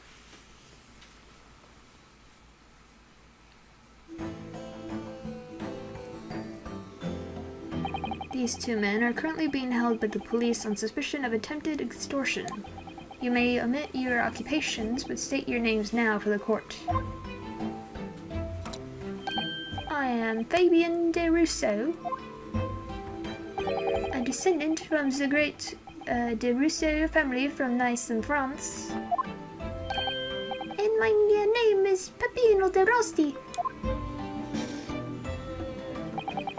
I am the third son of a great familia de Rosti, the landers of Napoli. The two men first became acquainted at a boarding school for European nobility. Those who graduate from Temsic of the future leaders of Europe. But, do you have any idea how buoyant it is to be born with noble blood? Alors, I make it my mission to get the better of the world by employing the little grey cells of my brain. That is all I am trying to do, So, that's the only reason for this whole grand deception you've been carrying out? Oui, you could say that. Not bad, eh? He has the great grand ideals, but the petty plans. This strange combination is the charm of the hilarious brothers. See, Capol. Listen to me, Peppino. I have two things to say to you. Are you about to tell me one of your grand anecdotes? Ava! Firstly, I want you to stop calling me this couple. And secondly, we are not the hilarious brothers. This is serious business. che bello! There it is! The couple's triple card! The food brawl! It is deep, couple! The thorough and the meaning of your words. The court has been led to believe that under the banner of the Red-Headed League, you have conspired to swindle money from unsuspecting members of the public. Is this true? Oui, c'est ça. And what exactly was the nature of this deception by which you planned to defraud? Alors, I will explain it. no, couple. Leave it to me. As you see, we both have the vivid red hair, no? At school, we were teased for this without pity. The couple here, he was many times behind the schoolhouse crying like the Jervy Fountain. So songs, when says the world will respect us redheads. Every night he would bury his head in his upper law and weep for the... Weep for the what now? injustice. C'est bien, Pepino. Enough. I will explain the rest. The first step was the newspaper advertisements. About 1 week before the plan was put into operation, we listed the same notice in every paper in London. Yes, we saw that notice. It was this one, I believe, entitled To the Red-Headed League. Oui, c'est ça. I am honored that you have seen it.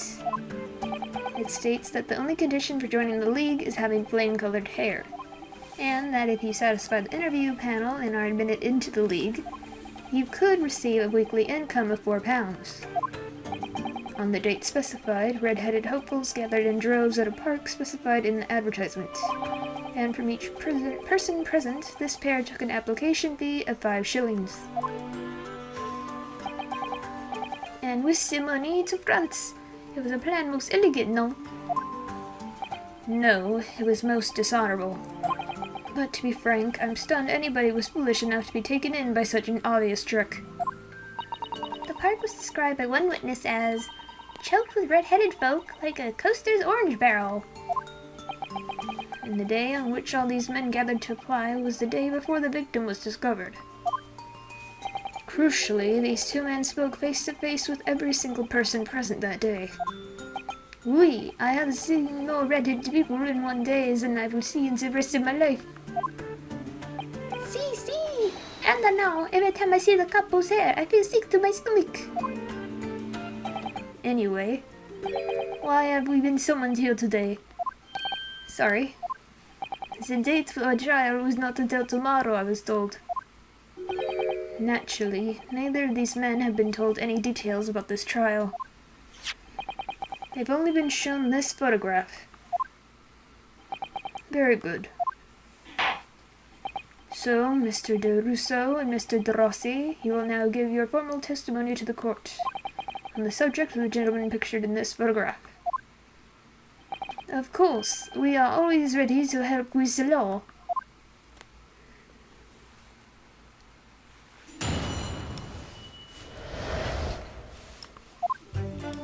We had more than 1,000 red-headed people assemble in the park on Lime Street that day. But I don't recall the man in this photograph. Capo? No, I don't remember him. Obviously he's dead now, but I assure you he was not in the park. Hello, the victim is nothing to do with us. You have a lot to answer for, Peppino. It is your fault that you got caught in the first place. Woohoo! You've given sworn testimony that this man in the photograph was not present. Can you be certain? Oui, I am quite certain. We did not interview this man. Nobody looking like this came to the park. This I can promise. It must be noted that you have been arrested for grand deception, however. Accordingly, this court has little confidence in your assurances. Ava, what is that attitude? We get to nowhere. He's really Ahsoka now. This confidential document was obtained directly from Scotland Yard. It records an entry from the inspector's private diary dated the day before the incident. It reads, Lime Street, Red-Headed League, undercover. Ah, I have the answer. Maybe there was another similar event in the park on the day in question, eh? That is ridiculous. There's no question that Inspector Gregson was investigating the Red-Headed League, which means it's quite possible that's when he was killed. Very well, the defense may proceed with the cross-examination now. Ah, yes, my lord.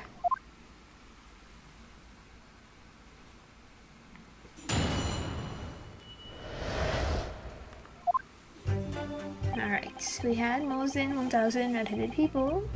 Hold it! 1,000 people, that's a very big crowd.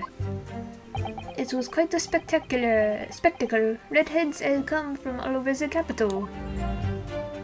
See, the capo here, he has the magnetismo animal, yeah. Nobody else could attract so many people. If I could be born again, I would be the capo. All those people wanted was the money, Papino. Say £4 per week. Are you suggesting that you spoke personally with all 1,000 applicants? Oui, that we did, because every one of them paid us 5 shillings. We take the names, and we take the money, and we take the address as well. Then I tell them we take us some days to let them know by a post. In Benito, maybe 2 minutes a person. We start early in the morning, and we stop late in the night. So you earned 5,000 shillings in one day? That's a small fortune. Who'd have thought there was 1,000 such gullible redheads in London to start with? One of whom was a great detective with chemically altered hair. Don't recall the man, Mr. Photograph. He doesn't look at all familiar. No, I don't think so, and this is a wig. He's trying to trick us. I do not like the people who are trying to trick the other people, says the con artist. If between them they interviewed 1,000 people with red hair, it would be unreasonable to expect them to remember every face. No, senor. I may be small, but my memory is very large. I never forget a thing. In my opinion, I do not think this man was at the park. But he's not going to give the court a definite, it seems. Hey, capo, you didn't see a man like this, eh? No, I don't remember him. Hold it! But according to what you said, you spoke with 1,000 or more people that day. Oui, that's true. My eyes were burning by the end of the day. Surely then you can't actually remember every single face. How are you so certain that this particular man wasn't present? Normally, the red hair is very distinctive, eh? Not when you have 1,000 redheads crowded around, then it's just an eyesore. But if there was some other information you could have given us, maybe then we would recall. That is not the line, Peppino. Remember, we do not remember him.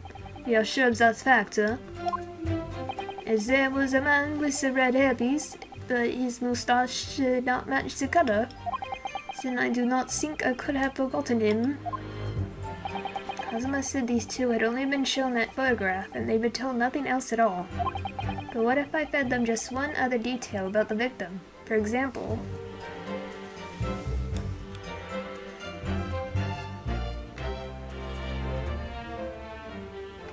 surely he would have his fish and chips. Why would he not have his fish and chips, you know?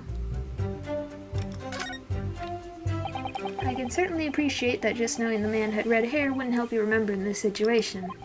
But what if I told you that the man was always munching on a packet of fish and chips? Do you remember a man who was eating incessantly? Not really. I was looking only at the heads of the applicants. I wouldn't have noticed the fish and chips any more than the caviar and smoked salmon. Or spaghetti! Me, I love the spaghetti! Really? I had no idea. Tell them again what you said before, Peppino. See, capo, see! I said it again! Hello? Nothing to do with that. Okay, so is there a right answer to that? Or... Hold on, let me try this again.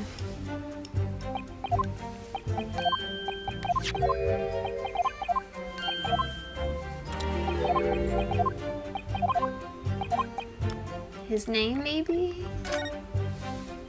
I can certainly appreciate that just knowing the man had red hair when... What if I told you that the man's name was Gregson? The man in the photograph is a Monsieur Gregson. Yes. Names, they are boring. I don't listen to any of them. Oh. It was not a real interviewer. It was just for a show. Why would I remember the names? That's right. This changes nothing. The man in the photograph was not there, as we have already said. I see. It seems there's little to be gained from pursuing this point further. Tell them again what you said before. Maybe they stopped after they found out he was a policeman? Hold it! There has to be something here, right?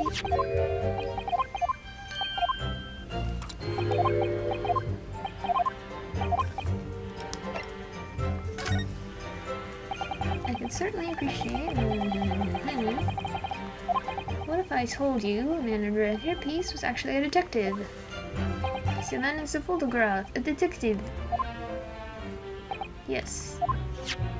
It would appear he found your notice in the paper suspicious and decided to investigate incognito. Sorry, but this changes nothing. Excuse me! Something to add, Mr. De Rossi. See, I am always adding something. Parmesan, olive oil, pepper. What I mean is, did you not agree with your friend's last remark by any chance? What did he just say about the detective? Yes, that. Keep your mouth shut, Pepino. You have said enough already. But why, Capo? What is the problem? There was a man who said, I am an inspector from Scotland Yard. What? Good lord. Order. Explain this face in your testimony, witness. It's simple. A man who was at the park said to us that he was an inspector. There was no such man. Madame, what are you saying, Capo? Have you forgotten, eh? I have forgotten nothing. Nothing like this. Nobody like this came to the park. Basta, Capo, basta. You beat me at the many things, but not to the memory and the meals. Like I said, when it's time to eat the pasta, no one is a pasta. But you are inferior to me in every other way, so shut up. Objection!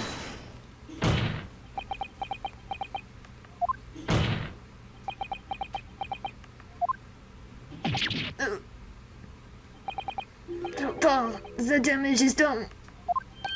Indeed it is, sir. What? Oui, there was a man who came to the park and he said he was an inspector from Scotland Yard. However, he looked nothing like the man in the photograph. He is someone else. How can you be so sure? When it comes to Sotwis, his face was completely different. See, it's true. The man who came was younger. His face was clean shaven, his eyes were sadder, and his chin was thinner. Was it Gina? No resemblance whatsoever, then. Anyway, I was not going to be fooled. I took the obvious precaution and said to him, if you are really a detective, show us the proof. See, the couple here, he doesn't take no nonsense, eh? But he was well prepared. He said he had identification. Identification? You mean official police inspector's identification? That is most unconvincing. Sorry, my lord. Counsel, no incognito inspector would offer his identification for inspection. It's quite out of the question. Definitely. Why would he expose his true identity? Clearly the papers were faked. Perfetto, capo! You're a genius! As we say in Italia, it takes a thief to recognize another, eh? And what happened after he announced that he was a detective? He became very annoying. He said, "You are under investigation." So I took his papers from him and chased him out of the park. It was fantastico! And look, here's the identification. So you stole it from the man? He had it coming. He had us very scared. But he was not who he said he was. Indeed, the person described does not appear to have behaved as a true inspector would. However, I believe it would be prudent for these identification papers to be entered into evidence. But I like them. Okay. Now let us return to the testimony.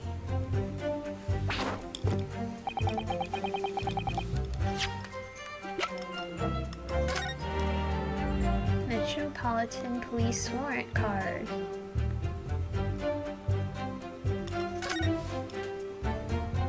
Well, I suppose we should see what this inspector's identification looks like inside. Okay. Yes, it definitely looks fake, doesn't it? Out of interest, what name is given? Probably just something plucked out of the air. It's Tobias Gregson. Wait, what? This Scotland Yard insignia. Looks genuine to me. But how? And the department and identification number details are all correct as well. Since when have you known those? Do you mean to say? I know it seems incredible, but yes. I think this is a genuine identification book issued by Scotland Yard. But that's unbelievable. This is the real thing after all.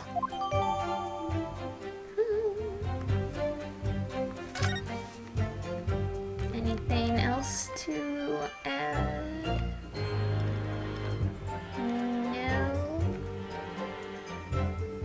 No. Okay.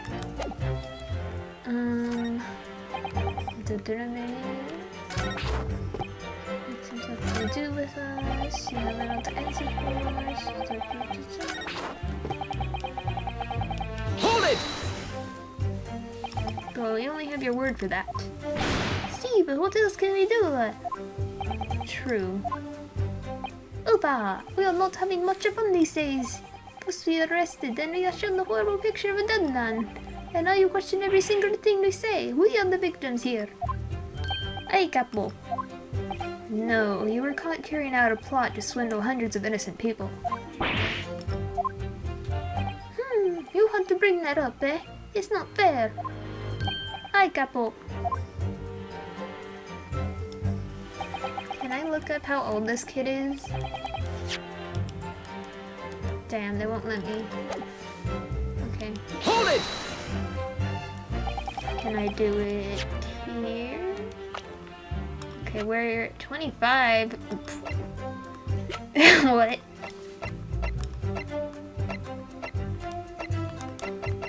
They won't tell me how old these people are.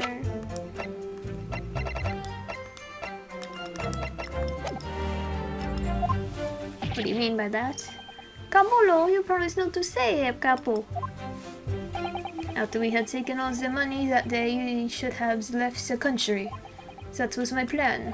I left the purchasing of the tickets for the ferry to Dunkirk to my companion here. But he bought them for the wrong day. Oops. See, but it's an easy mistake to make. The 31st. Oh, I have no sympathy for you. We were a whole day late for the boat because of your stupidity. And it's only because of this that the so-called red-headed detective caught us. Capo, you know what I think? This is the work of God. It's a holy punishment. Peppino, for the last time. This is not holy punishment. This is only your fault. Don't blame God for your unholy mistakes. You are making me sick with anger. Maybe I make a mistake, but when it's time to eat the pasta, no one is a pasta. And I've seen the evidence. They haven't told us much we didn't already know. What do you think, Mr. Naruto? Well, if it was in the inspector's diary, it seems likely that he must have gone to Lime Street that day. And yet these two both claim they didn't see him. I have to say, they don't appear to be telling lies. Well, they are experts in deception, don't forget. Sounding plausible is their specialty. They may be lying simply to avoid being implicated in this case as well. Surely if they were truly experts in deception, they wouldn't have been caught. Well, yes, you do have a point there. It seems to me like we need more information. Definitely. Alright, we have more than 1,000. I don't recall.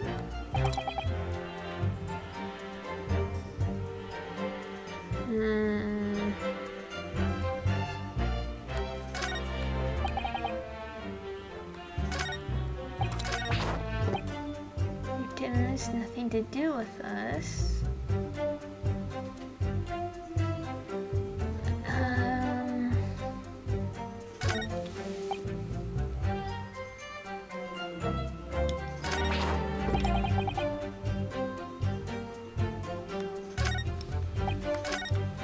Okay, well, let's say that this police inspector or whatever was indeed Gina.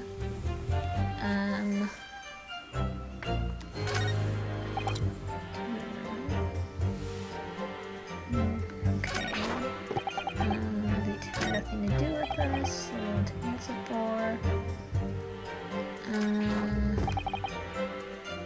Surely something here? This probably won't do anything. Oh, no, okay. I wonder if I could ask you to examine the identification book very closely. Miss Lestrade. Why Miss Lestrade? What is your intention here, Counsel? Is this really a fake, or is it genuine? That's the question. Which we can't answer ourselves. Objection! Don't be ridiculous. No Scotland Yard detective would allow his or her identification to be stolen. Hold it! That is the boss's, no question about it. It can't be. As I suspected. The undercover detective who attended the Red-Headed League's enrollment on the day in question was the real Inspector Gregson, carrying out an incognito investigation. The law! Not the law! Order. But if the boss had his identification stolen, he would have reported it straight away. I mean, he was always at me about it. If you lost something, if you lose something, report it at once, he said. Could it be then That the inspector was physically unable to report it? Physically, eh? What are you saying? unable to? You're not suggesting. Yes, it's quite possible that he was killed before he had the chance to report his identification stolen. No.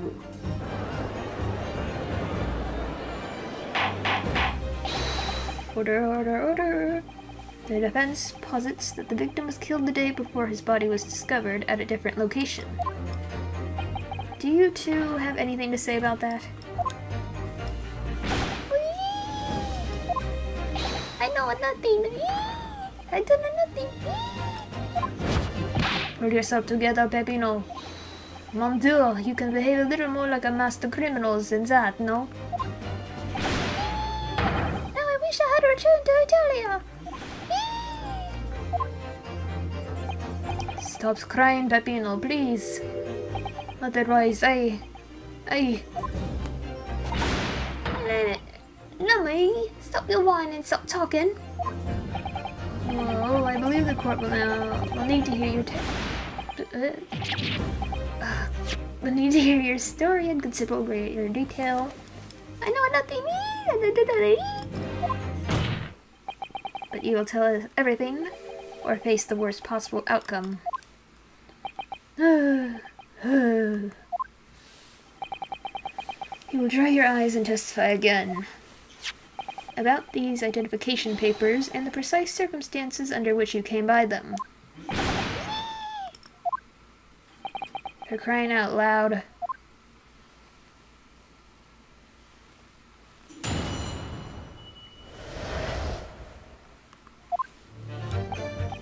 The truth is, we took him prisoner and kept him in the night at our secret hideout. Even though I didn't think he was a real detective, I was too scared to let him go that day, just in case. We took the man's identification from him and shut him in the room next to ours. There might have been a little tussle, but we did him no harm, and the next morning we let him go. He spent the night in a nice room. It was nothing like prison, really.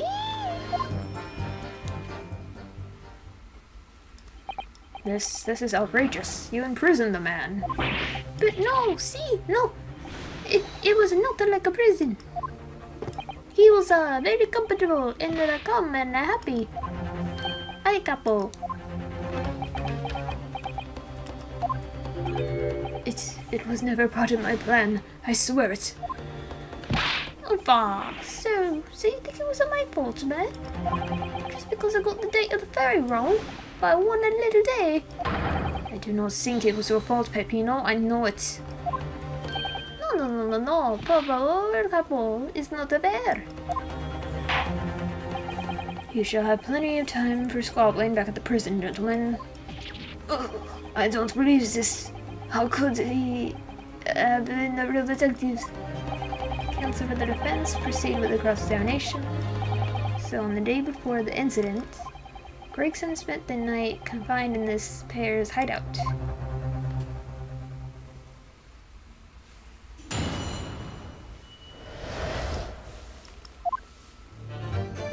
The truth is, you took a prisoner. Okay. Hold it! Do you realize what you're saying? You have to believe me, I never intended for that to happen. And I'm sure the detective did not intend it either. Do you think? But there was nothing else I could do. See, nothing else. This was the first crime for the capo. It was the end of his wits. I have told you before, Peppino, that is not the way to describe a criminal mastermind. What about this hideout of yours? An old empty house behind the park on Lime Street. We rented the place for 2 days. It was an inspired idea by the capo here. Impulsive idea, I would say. No, not impulsive, inspired, capo? What am I supposed to say to that, Peppino? And it was in the house described that you confined Inspector Gregson, was it? Oui. But you have to remember, I was under the impression that he was a pretender, not a real inspector. That doesn't quite add up, though. If you didn't think the man was a real inspector, there would have been no reason to take him prisoner, wouldn't there? No, you're right, but we couldn't be completely certain. Even though I didn't think he was a detective. Hold it! Too scared. Why? Because why had these come to the park? We didn't know. There was a chance that he had seen through my plan. And if that was the case, he would go straight to the police station to blow the whistle on us. Even if he was just feigning to be an inspector, he was up to no good, without a doubt. I think most people would agree that it's you two who are up to no good. Well, see, you may be right. Capo. The point is, we were not able to escape from England immediately. That is why we had no choice but to take the man prisoner. What I don't understand is why the inspector felt the need to show you his identification in the first place. See, I asked myself the same question. We were writing down the names and addresses of all the people who we took 5 shillings from that day. I have forgotten what name he said, but the address, it startled me. See, address Scotland Yard, Homicide Division, he said. What? You probably didn't like your face, Peppino. Anyway, I was not rude, I just politely asked him why he had said it. And that's when he started to say he was an inspector. Not long afterwards, he took out his identification. What was Inspector Gregson playing at? Tell the court what happened next. You took him back to your hideout, you say. See, we did it. You took the man's identification. Hold it! That being this identification book here, correct? See, that is the one. What made you believe that it was a forgery? I never seen the real one, of course. But he was so suspicious as a man. Allora, I was thinking it must be falso, couple? Oui, it is just as Peppino has said. We were convinced it was not genuine. And so together, the hilarious brothers, we took the man captive. All we did was shove him inside a locked room. Then we made preparations to transport all of the money. In for a penny and for a pound. There might have been a little tussle. Hold it! What do you mean by a little tussle exactly? It was nothing, just a minor incident. The falso inspector, he was a real piece of the work, couple? What happened? Opa, it was a disaster. We gave him a nice room, and what does he do? In the middle of the night, he tries to escape through the ventilator. Can you blame him? We chased him, Bansu, and we caught him again. Can you blame us? Wait, you didn't shoot the man in their haste, did you? Who do you think we are? Of course not. I simply caught hold of him again and took him out to the room. Excuse me! Mr. De Rossi, is something wrong? Ay, me! Something Mr. DeRusso just said seemed to make you, it seemed to make you act even more strangely than usual. What was that all about? Cablo!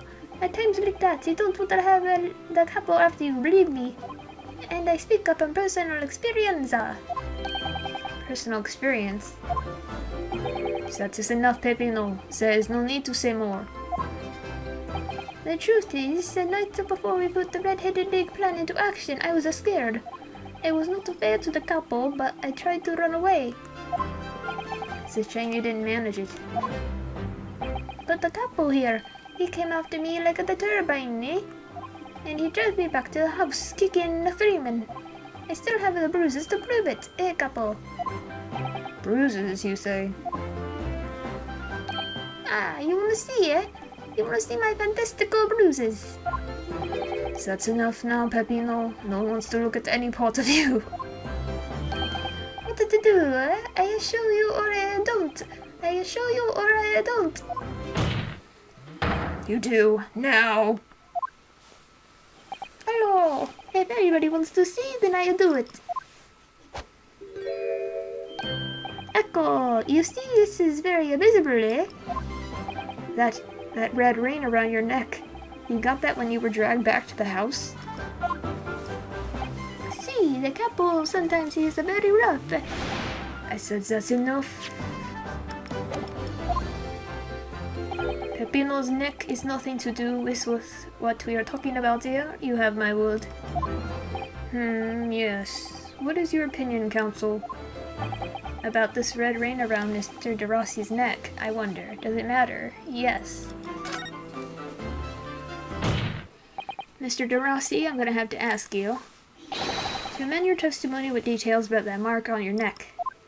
Hi, couple. You see, everyone is interested in what I say. Ugh. Very well. You will amend your testimony as requested, Mr. De Rossi. Sisti, if you really want to know. He tried to escape, but the couple put the collar on him and dragged him back like what he did to me, see? Hold it! With a collar. Are you saying that red mark was caused by... Wait a second... The bee collar? No. See, a big collar made from the leather. A leather collar. Is this true, Mr. DeRusso? What? We had the Saint Bernard at home when I was younger. It is a souvenir from that time with a very strong chain. A strong chain? And you put that around your friend's neck? I'm sorry. I was so angry that he was leaving me alone. You did not have to tie the chain to the leg of the bed, though, eh? I will not try it around again. You didn't do that to Inspector Gregson as well, did you? Treated people equal. Is the couple the bottle, eh? It's starting to sound a lot more like a prison all of a sudden. The couple is tough, but the couple is rough. Ugh, I shouldn't have done it. So, the following morning when you released the inspector... He had the red ring around his neck, just like me. Peppino, s'il vous plaît, leave it now. Now you know, eh? The couple here, you don't want to tangle with him, eh? Before the inspector is not so bad. Okay, hold on a second.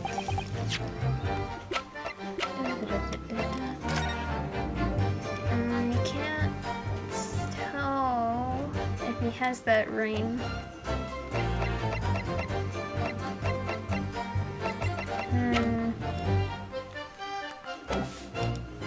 Hold it! You took away the man's freedom. However comfortable you make it sound, you were still holding him prisoner. If you say that, then I say this. There's something that takes away our freedom too. The lack of the money. So we are the prisoners as well. All of us. Huh. No money, no freedom. This is the truth. And it makes me mad. And it makes me sad. What can we do? Well... If you feel so disenfranchised, take money to court. Though it'll cost you, of course. Oofa, there you have it. You see, that is why we need the red-headed pig to fight for the justice. Perhaps he has a point. No, Mr. Naruhodo. All we did was to give the man a comfortable place to sleep for the night. And you say it was a prison. Perhaps he has a point again. No, again, Mr. Naruhodo. You should have heard him snoring.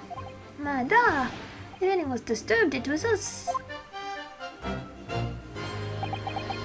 Not much to go on, really. Their testimony does make me wonder, you know. About this pocket watch belonging to the inspector, I mean. Yes, the one you treasured so much, apparently. If he was confined but not restrained, as the witnesses are implying, he would still have been able to wind his watch. That's very true, yes.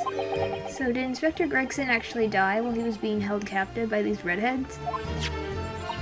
In which case, is it possible that these two young men are responsible for Inspector Gregson's... To be honest, I find that hard to believe. Perhaps we should try to find out exactly what happened. Very wise, Mr. Naruhodo, yes.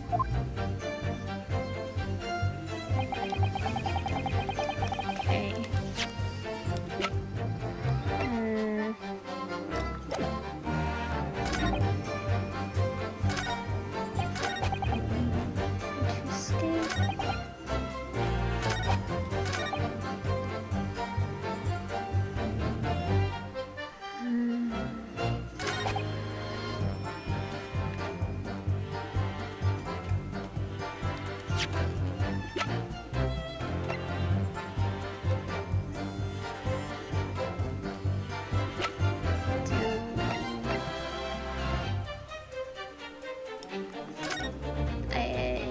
Do I present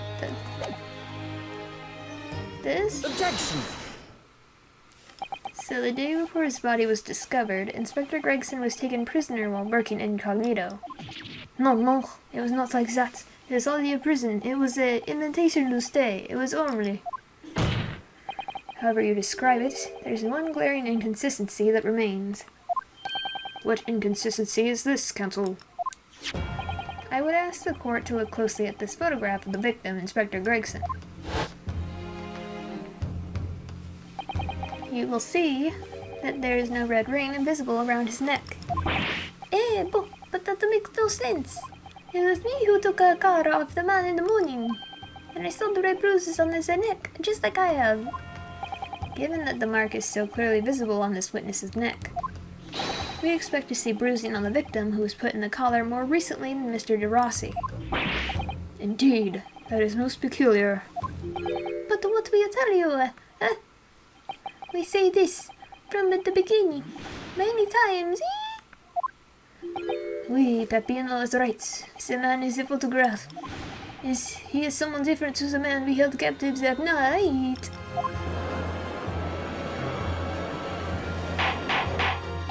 Order, order, order. It would appear then that on the day before the incident, the man who visited the park on Lime Street posing as an incognito inspector was not Inspector Gregson at all. Objection! If that's true, however, how do you explain the inspector's identification? This is a genuine identification book issued by Scotland Yard. It's inconceivable that someone could have stolen such an important item from the inspector. The prosecution made that assertion itself. And we also know that the inspector had made a note about the Red-Headed League in his diary for that day, which surely means we can't divorce the two events completely. The inconsistency noted by the defense is most troubling. If it were the real imposter Gregson whom these two... If it were the real Inspector Gregson whom these two red-headed gentlemen encountered, the fact that no bruising can be seen around his neck defies explanation. But equally, if they actually encountered an imposter, how did that person come to be in possession of the real Inspector's identification? Does the defense have some plausible explanation, counsel? The whole thing defies explanation. It's for precisely these occasions that we keep meticulous notes in the court record, Mr. Naruhodo. Because those are the facts, and the facts cannot lie. No, the facts can't lie. Even when they point to something so incredible, it's almost unbelievable. Well, my lord, the true identity of the person who turned up in the park for the Red-Headed League's enrollments is revealed by information in the court record, I believe. Good gracious. Very tantalizing, Mr. Naruhodo. So why don't you help us all to see whatever truth it is that you've apparently seen? Who exactly was this inspector that appeared before Mr. De Rosso? An imposter. Though it seems incredible, I admit, the undeniable facts point to only one thing. Since no bruising can be seen on the victim's neck, the person who these two red-headed men took prisoner that day cannot have been Inspector Gregson. In other words, your whole argument up till now has been a waste of time. Objection! On the contrary, I haven't finished. What? There's no bruising on the victim's neck, so the question immediately posed next is, who exactly was this man in the park on Lime Street found to be carrying Inspector Gregson's identification? See, that's alright. They tell the same story every time. Whoever this man was, the couple dragged him from a pillar to a post with the dog collar. Mon Dieu, Peppino, it was not so harsh as you say. So, who was that false inspector, eh? Who was he? Clearly, the defense has an idea about that. About the true identity of the man these two imprisoned that night. I must ask the counsel for the defense to elaborate post haste. Who did the witnesses encounter in the park posing as Inspector Gregson? Mr. Gossip. Take that! Goodness me, isn't that... One of the witnesses who was in the stand in this very courtroom earlier today.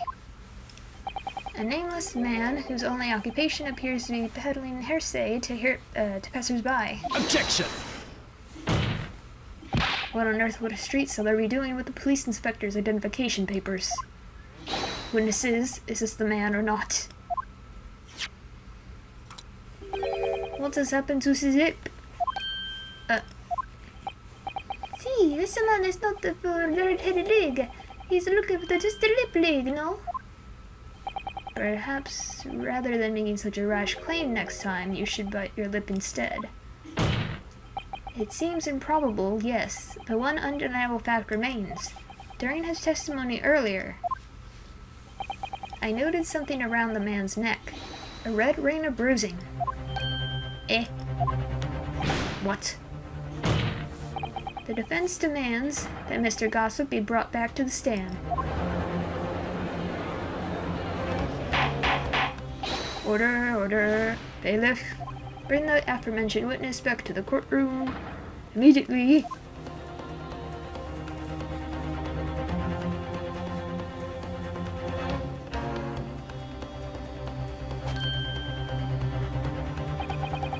Well, I never.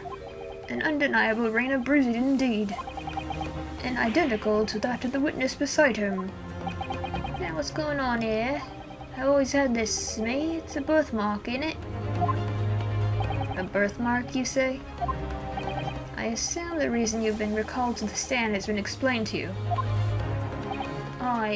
Somewhat about unexpected again. But I'm telling you, you've got it all wrong as usual. You're denying all knowledge of it. Well, of course I am. Are you trying to kill me with all this nonsense, eh? Well, at least you'll have more stories to peddle back on Fresno Street, won't you? Now we're going to need you to testify again. And you, Mr. DeRusso and Mr. DeRossi, I'm sure you'll cooperate, won't you? Do we have any choice? You're in big trouble, eh, couple? That's quite enough dilatory chatter. Proceed with the testimony.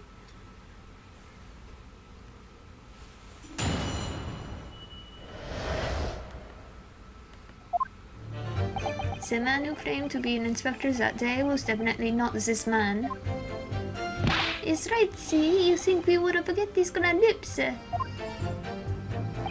never leave Fresno Street, alright? I've no interest in any red-headed league. I'm all alone in the world, me. I have no kinfolk or nothing. Why would I be involved in something like that? Just look at me, eh? Does it look like I could carry off a disguise with a face like this? It would certainly appear that we have the wrong man. What have I been telling you there? There is no need for the pointless testimony. Ugh. That's right. I'm just a simple peddler, remember? Fresno Street's all I know. How would I have come by police inspectors and identification book, eh?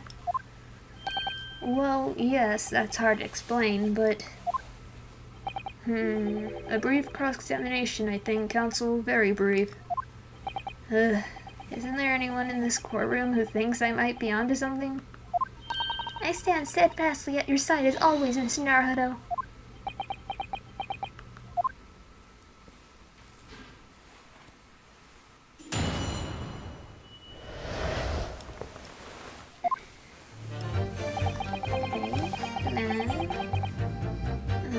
Then who... What did the guy look like? So you say, but how can you be quite so certain? There's no need to put your hands on the desk, monsieur. Surely the reason is obvious, no? Because I have never before seen lips like this. Nevertheless, there's a clear red mark around Mr. Gossip's neck. And it looks very much like that left behind on the neck of your colleague by your prized collar. Mon Dieu, with your words, it is like you tried to wring my neck. It does look very much like on my neck though, eh? No, this is a birthmark, lad. The biggest lips in London and a neck to die for. Oh, they broke the mold when they made me. For the first time in my life. I feel lucky to have been born with the red hair.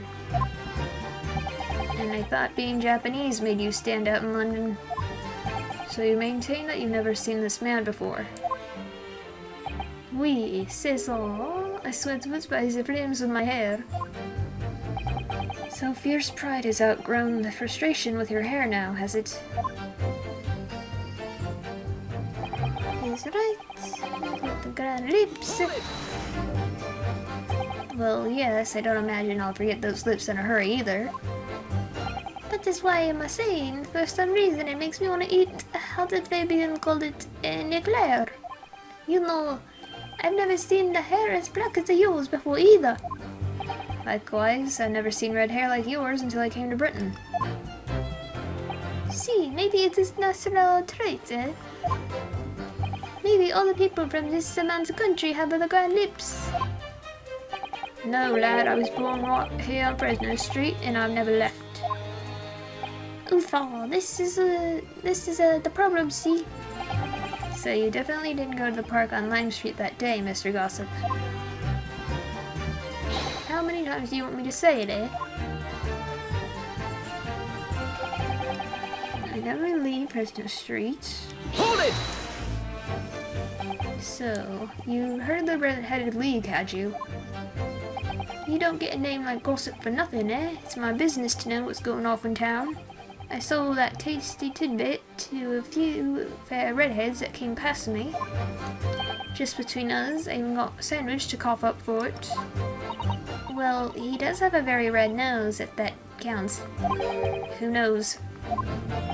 Good as you can see, my own hair's not got a hint of red in it. In any case, Fresno Street's my patch. You won't catch me sidling off to some other part of town. Is that so? Sir, not likely. Excuse me! Mr. DeRusso? Oui. Can I help you? Did Mr. Gossip's word just now lead you to remember something relevant, perhaps? It was the other day when I was looking for a place near the park, a small house or something. To be the headquarters of your Red-Headed League, yes. I visited an housing agent on Lime Street and there I saw him. This man was paying money to the agent. What? Mr. Gossip with a housing agent? Oui. He had some kind of contract in his hand and they were clearly discussing terms. But no, you're mistaken, chum. I never left Fresno Street, May, like I said before. You mistaken me for someone else. Someone with the same face. No, the capper is right. I remember it too. He was paying the man with the pink notes. But the notes? Like I said, that wasn't me. I was curious why this man with the dirty clothes had so much money. So I looked at their name on the papers. And what name was written? Mr. Gossip? No, this man, he lies. He tells you that he has no name. But in fact, his name is Hugh Boone, eh? He's better than Mr. Gossip, I think, see? No! I'm a peddler of tidbits of information, like I said, on Fresno Street, and that's that. I don't much like folk talking about my personal life. Indeed. And it is not the intention of the court to invade the privacy of witnesses. Very well, I shall respect your wishes, sir. The aforementioned name shall be redacted from all court records of the trial, assuming no objections. Objection! I'm sorry, my lord, but the defense does object. Because the name just mentioned has a very deep significance to this case. Good gracious. Do you similarly object, Prosecutor Asogi? As it happens, my lord, that particular name has already been mentioned during today's proceedings. Well, I never. In what capacity? Hugh Boone, the name of the leaseholder of the room. Let me put this very simply. The victim's body was discovered in your rented room. I suggest, sir, that you start talking. Well, alright. I suppose that might be the case, eh?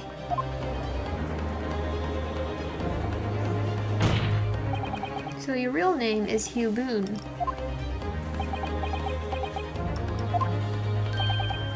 Well, just between us, I don't like to blow my own trumpet, but there's no finer peddler tidbits in town. So I happen to be able to afford a grubby little room in a fine down Blackstreet townhouse. You do? And once every 6 months, I go and pay the rent to the agent on Lime Street. I remember now. There were 2 vulgar redheads in there last time. Oi, if either of us is a vulgar, it's not me. Think again, Pepino. Why didn't you bring this up before? It's like I told you already. I don't like talking about my personal life, and a two-bit peddler as far as everyone else is concerned. No fuss. You will update your testimony to include this most surprising revelation, Mr. Boone. If I must. So the leaseholder Scotland Yard had been looking for since the body was discovered has been here under our noses all along. I rent the room where the fellow was found. It's true. What difference it makes. Hold it! So, you live in that room presumably, do you? No, I don't live there. What do you think? There's no bed, is there? Just a desk. Then why would you want to rent it? Well, I don't think I should have to say, really. And how about the notice board in there? Which was covered from top to bottom in confidential documents only the police should have access to. No, that board's not mine. Inspector must have brought it along. There's only the other bits and bobs that belong to me, the desk and the chair and that. People don't generally carry enormous notice boards around with them. The real question is, why was Inspector Gregson killed there in your room? Well, obviously, I had not the faintest idea. I mean, it's causing me no end of bother, to be honest. It seems to me that Mr. Boone would rather little is known about his room as possible for some reason. Yes, it does come across that way. And more importantly, knowing that the scene of the crime is actually his room completely changes things. In particular, there's one part of his testimony that's really bothering me now. That's how I'm finally going to undo this man. Out on the world. Okay. Hold it! Mean you have no family? No, none at all. So I spent my days on Fresno Street peddling tidbits to passers-by. Hoping, just between us this is, that eventually someone else with lips like mine will come along. I don't think so. You may be right. Anyway, that mark on your neck is just too much of a coincidence for us to ignore. Well, what's a fella to do then, eh? If you don't believe me, we're at an impasse. And there's nothing I can do but flick my lip. It looks like I'm not going to get anywhere here unless I can produce some proof. You're basically saying I got dressed up and posed as some fancy inspector, aren't you? Well, it's beyond me how you think I could do that. Just look at me, eh? Hold it! Maybe you could, say, with a mustache or a beard to cover up that lip. Why, perhaps. But if I was going to stick some fake facial hair on to cover up this fine specimen, I'd end up looking like his lordship over there, wouldn't I? Pardon? I assure you my lips are entirely unremarkable. And I would ask you not to cast such scrutinizing looks in my direction, counsel. Sorry, my lord. My imagination got the better of me there. Well, Inspector Gregson did wear a mustache, of course. You're right, he did, so perhaps he was hiding something himself. He could barely have hidden a crumb in a mustache of that size. And anyways, the detective we spoke with had no facial hair at all. See, the couple was right. He was a clean shaven. It certainly seems beyond the realms of possibility that the witness could have disguised himself as the victim. Aye, it doesn't it is. That's the extent of their testimony, is it? What's your feeling, Mr. Narhedo? Well, what Mr. Boone says is undeniable. It would be all but impossible to hide those lips with any form of disguise. Perhaps, yes, but nevertheless, the mark around his neck is equally undeniable. And it's identical to the one that Mr. Darasi suffered. Yes, that's true. But why does this whole disguise idea just keep playing on my mind?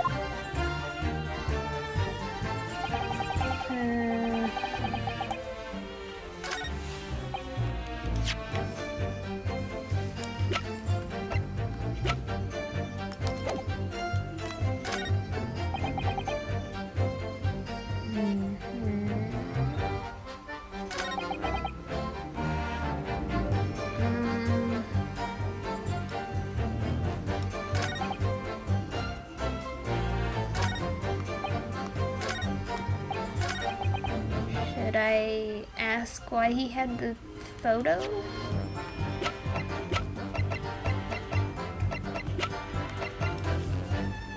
Objection! If you have no kinfolk, as you put it, then explain why it is that among the sparse furnishings we found this photograph in the room. Ah! I presume, as you've been renting the room, that this photograph belongs to you, does it not? Oh, well... Mr. Boone, drop the pretense, and tell the court exactly who you really are. I don't know what you mean. I'm a peddler. I keep telling you so. You really don't need to bother with me. Please, just leave me alone.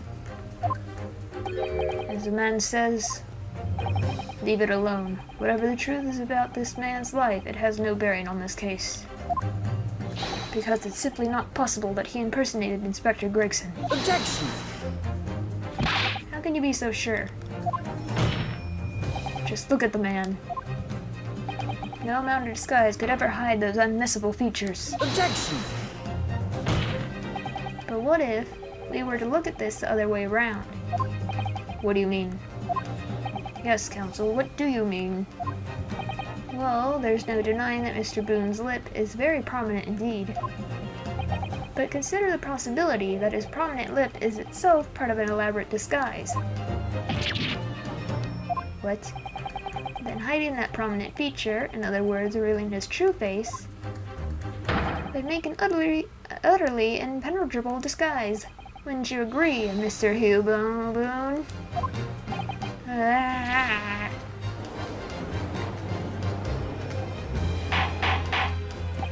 Good witness, are you still hiding the truth from this court? If that's a disguise, then underneath it, his true identity must be... Yes, that's right. There's really only one person he could really be. My lord, the defense believes it can reveal Mr. Boone's true identity to the court. No, please, no. Very well then, counsel. What is the true identity of this peddler who goes simply by the name of Gossip? Where's he? This guy. Take that! Your real name is actually Mr. Vigil, isn't it? Mr. Daily Vigil. Yeah. I don't recall that name, counsel. Who is this Mr. Vigil? It's a name I encountered yesterday, my lord. It has to do with a certain client of Mr. Herlock Sholmes. A young gentlewoman came to the detective asking him to locate her missing husband. The woman in this photograph, in fact. This is Mrs. Vigil. What? From what I understand, you haven't returned home since the night before the inspector was found dead. But of course, on that night, you were being held captive by the two red-headed League men. And last night, you were put up by the prosecution service in preparation for testifying in this trial. Because we've been led to believe that you, Miss Venus, and Mr. Sandwich were all homeless. Being important witnesses in this case, we needed to know where we could find you, of course. And that explains why you're not only been unable to return home, but also unable to contact your wife, who's been beside herself with worry waiting for you at the Vigil residence. Now, just you hold on a minute. I don't have the first ID. What I'm talking about, really. It's a simple enough matter to confirm my suspicions. All we have to do is pull out that disguise. I mean, the hair is kinda obvious. No, please. Bailiff, bring soap, a sponge, and a washbowl at once. Mr. DeRusso and Mr. DeRossi, you will restrain the witness. Oui, my lord. See, my lord. Ah. No, stop. Get off. Don't.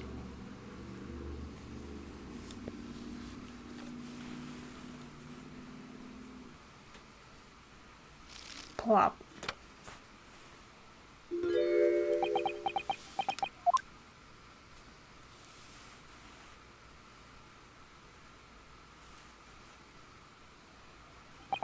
Well, we are now seeing your true features, I presume. Lift your head, sir, so the court can see your face.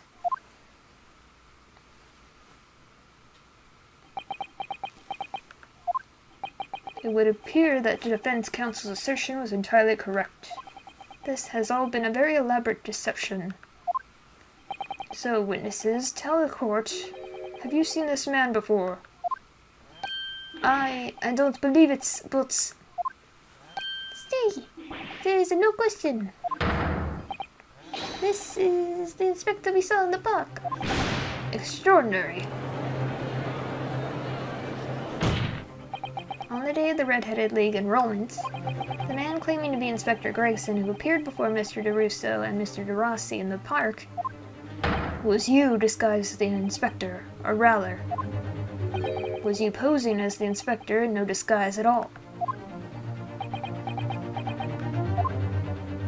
Mr. Vigil was formerly employed as the chief warder at Barclay Prison. The chief warder? Then your career had promise. Why, you would quite possibly have become the future governor of the prison. What on earth have you been doing peddling tittle-tattle on Fresno Street? Well, it's been 10 years since Mr. Vigil worked at the prison. 10 years.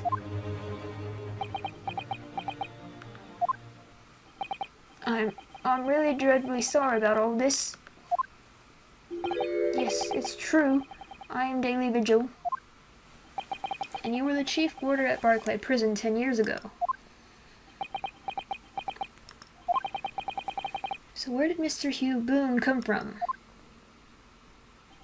Boone is the other me. It's a name I invented.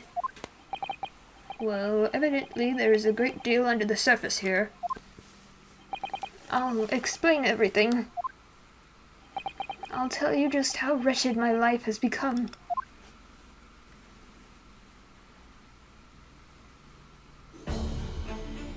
As you say, it was 10 years ago now that my employment as Barclay's chief warder came to an end. Having left the prison service, I searched for some new occupation by which to earn a wage, but times were hard in London and I found no suitable engagements at all. In desperation one day, I turned my hand at selling wares on Fresno Street. But your wife appears to know nothing of this. She still maintains that you are the chief warder at Barclay Prison. I was utterly determined that my wife should not know of my failings, which is why I never told her. I opened an account at the bank under the name of Hugh Boone, and I rented the cheapest room I could find on Fresno Street. The scene of the very crime we're investigating. Yes, that's right. A place from which I could emerge every morning at 8 with a squalid peddler, and transform myself back every evening at 5 into a well-dressed man about town before returning home. That quickly became my daily routine. My daily vigil, as it were. I was puzzled by the lack of furniture in the room. But that explains it. But why on earth didn't you just tell us this in the first place? I have a wife, sir, and 2 sons, and without wishing to sound self-conceited, they regard me with some pride. I couldn't bring myself to disappoint them. So instead you decided to conceal your occupation from them. Yes. I I made such a terrible mess of everything. Still, one thing doesn't add up. No matter how many tidbits of information you could sell to passing gentlemen, even at 6 pence apiece, you couldn't hope to match the salary you must have commanded as chief warder at the prison. You're very true. To have kept your family in comfort despite 10 years of somewhat misbegotten employment.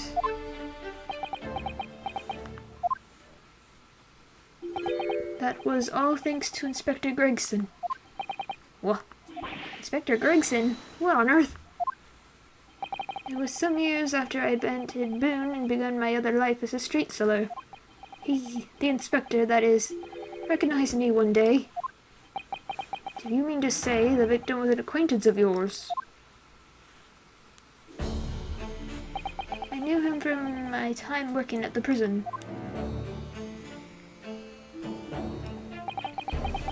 When he saw what I'd become, he was deeply troubled for me and my family, and from that day forward, he visited me on Fresno Street with increasingly regularity. Then one day, he asked me if I would carry out a secret assignment for him. A secret? What is it? What was it? I was to impersonate the inspector. What? Impersonate him? We always met in that little room so the inspector could brief me. Visit Orxes tomorrow and take a statement from the proprietress. It was always something along those lines. Surveillance work, interviewing people. On those occasions, he would lend me his identification so people would believe who I was. My instructions were to make an impression, to let people know that Inspector Gregson had been at work. And for those services, he compensated me financially. A Scotland Yard inspector willingly relinquished his identification into your care with intent to deceive. That, as I'm sure I need not point out, is a very serious criminal offense. But why? What was the point of you impersonating him? I truthfully do not know. All I could say is that the inspector warned me on numerous occasions. Now remember, Vigil, I need your solemn word. You don't blab about this to anyone, alright? Ever.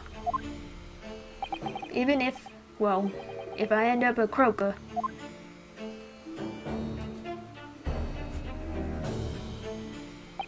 In time, he started to bring papers with him to the room as well. It became something of a second office for him.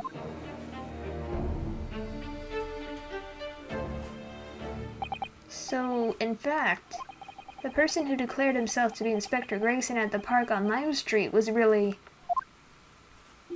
Yes, it was me, acting on the inspector's orders. As usual, I removed my Boone disguise, and then went as instructed to the park, armed with the inspector's identification book. It never occurred to me that the bruise on my neck might give me away.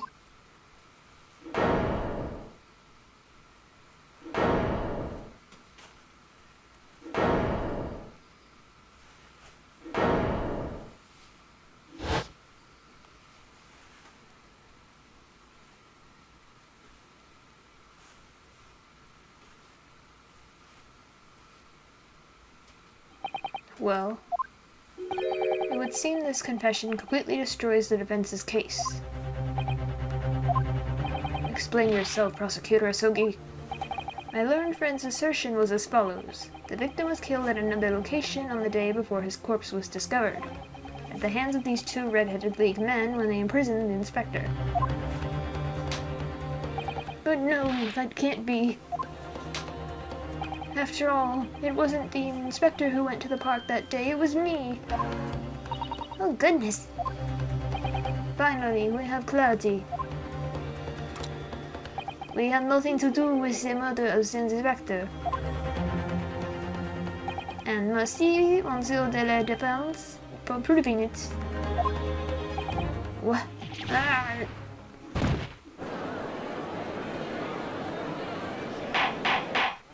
Order, order, order. Indeed, it would appear that we have reached a de facto conclusion of sorts. These witnesses have no involvement in the murder of the victim, as proven somewhat ironically by the defense. Ugh. I hereby call an end to the cross-examination. Hold it! Hello, Van Zeeks?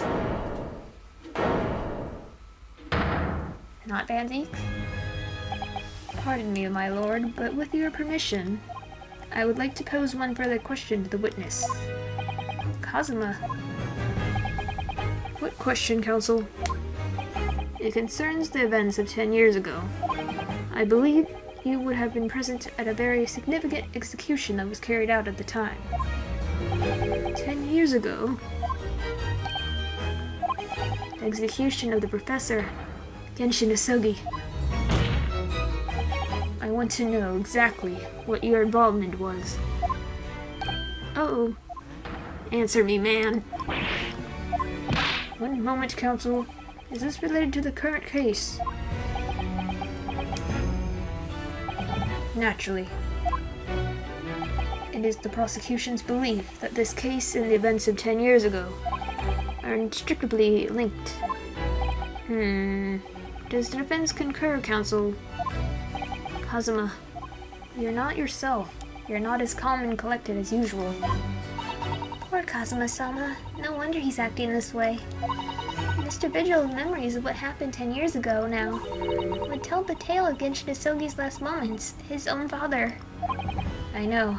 I do understand that. But even so... Prosecutor Isogi, do you genuinely believe that this question requires an answer in order to learn the truth behind Inspector Gregson's death? I need you to trust me. Please. Very well. Then the defense has no objection. I see. In that case, you will answer the question, witness. The truth is, I remember very little of that time. You've forgotten? I'm sorry to say, yes. As I said, I resigned from my role at the prison 10 years ago. But for some peculiar reason, my memory of the events leading up to that moment is extremely hazy. Does that not strike you as strange, Mr. Naruhodo? Sorry? Well, 10 years is a long time. But to have forgotten the reason why he left such an important job? Yes, you're right. And not only that, Mr. Vigil's claim contradicts what we already know. The human spirit is a fragile thing. It's broken all too easily, which is why we have a tendency to wrap it up for protection. Sorry, the human spirit. I'm afraid I don't understand what you mean. When we experience pain and suffering that we feel unable to bear, we block it out, obliterate it from our memories, seal it away. But it never truly leaves us. If the seal is broken, the memories resurface. And when they do, that fragile spirit may finally be crushed. But I really don't. Kazuma-sama.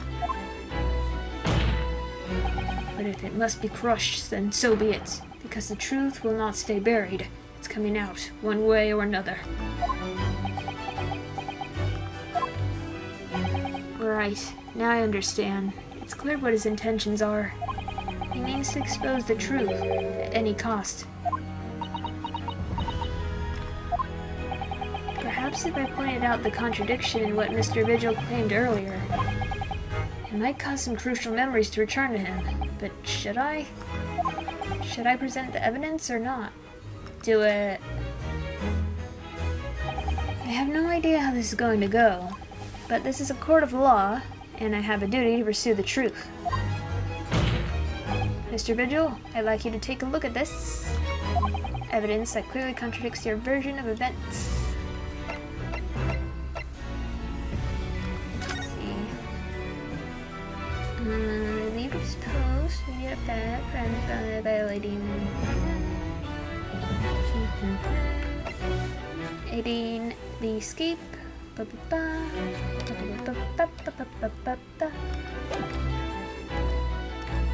that!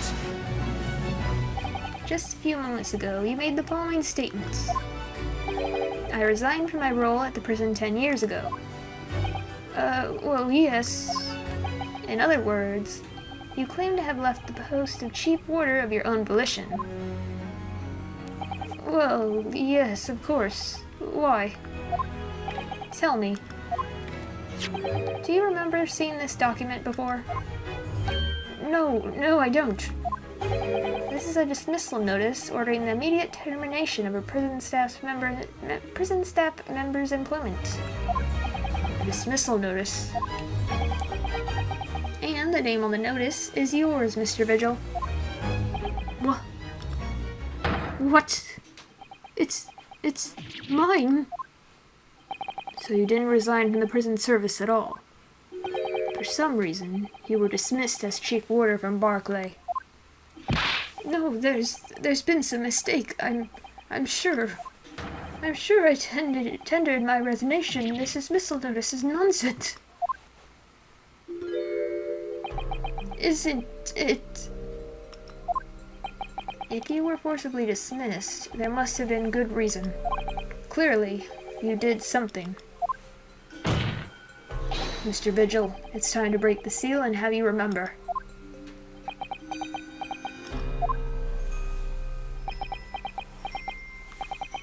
According to the few remaining records, the final execution that you supervised was on 17th of June, 10 years ago. And on that day, something very serious took place at Barclay Prison. The 17th of June. Was that the professor's execution? Professor. As you were the chief warder at the time, it stands to reason that you would have been present throughout the proceedings. It does sound familiar. And yet, that execution never took place. The convict, ostensibly executed earlier that day, later re-emerged from his grave.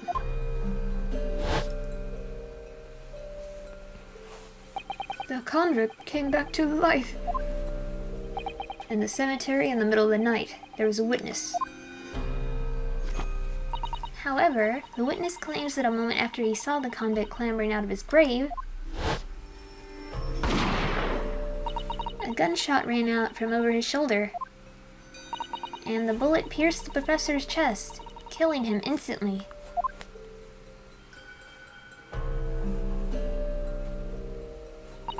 Those may have been the professor's actual last moments. Yes. Seeing as you were in charge of overseeing executions at the time, you must know the truth about what really happened. It's in your head, somewhere deep down. Well, Chief Warder Daily Vigil, I know there are memories in your head that can explain what happened on 17th of June 10 years ago. And now it's time for you to drag them up.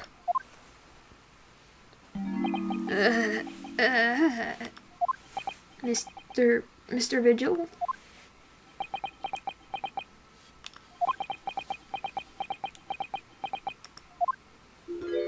Yes, the whole prison.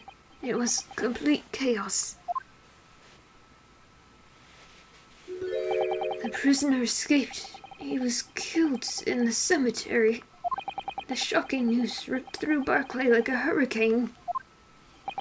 What?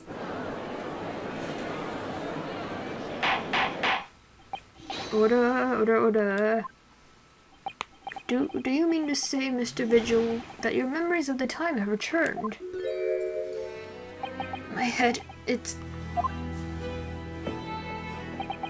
like some floodgates have been opened. The images, the screams. Oh my goodness. The papers. They're were reports, articles, about a man who'd seen a ghost. Yes, in October. But surely those reports were exaggerated. There were traces at the scene. Traces of what? Blood. In Lowgate Cemetery, at plot number 139. Blood. Lots of blood. That's where the man was buried, of course. Obviously, something terrible had happened there.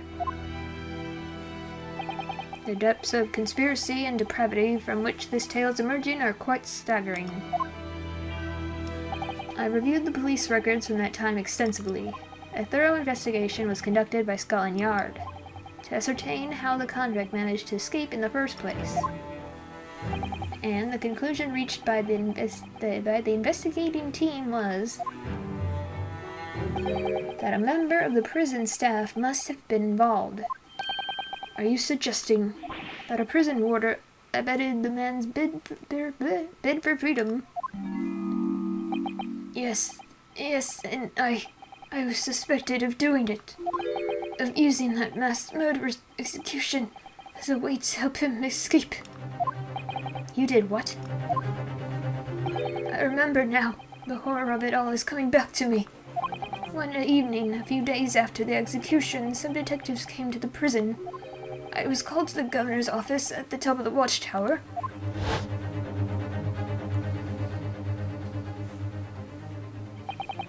I'm sorry, Daly, this is a serious business, but I cannot help you now. As chief warder, you are responsible for overseeing the execution of all, eh? Well, it seems the printer Scotland Yard want to have a few wee words with you about it. You better pack your things, laddie, to attend in person. As soon as he told me that, my mind just went completely blank. And the next thing I knew, the professor, the most hated killer in our country's history. And I let him escape and finished my life. It's over.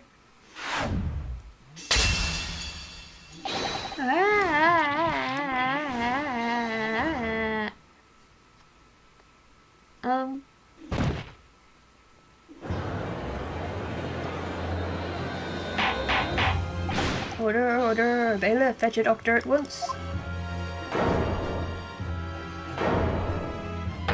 Court is adjourned for today with immediate effect. So, with Mr. Vigil's collapse, proceedings came to an abrupt end for the day. Once again overshadowed by the legacy of that notorious killer, appearing like a cursed ghost ship on a foggy ocean. Lord Van Zeeks, Mr. Vigil, Cosima, and Gregson. All of them bound by invisible chains anchored to the same wreckage in the murky depths of the past. But the miraculous light that had been trying to cut through the gloom and shine on those tragic events was playing on the edges of the truth at last.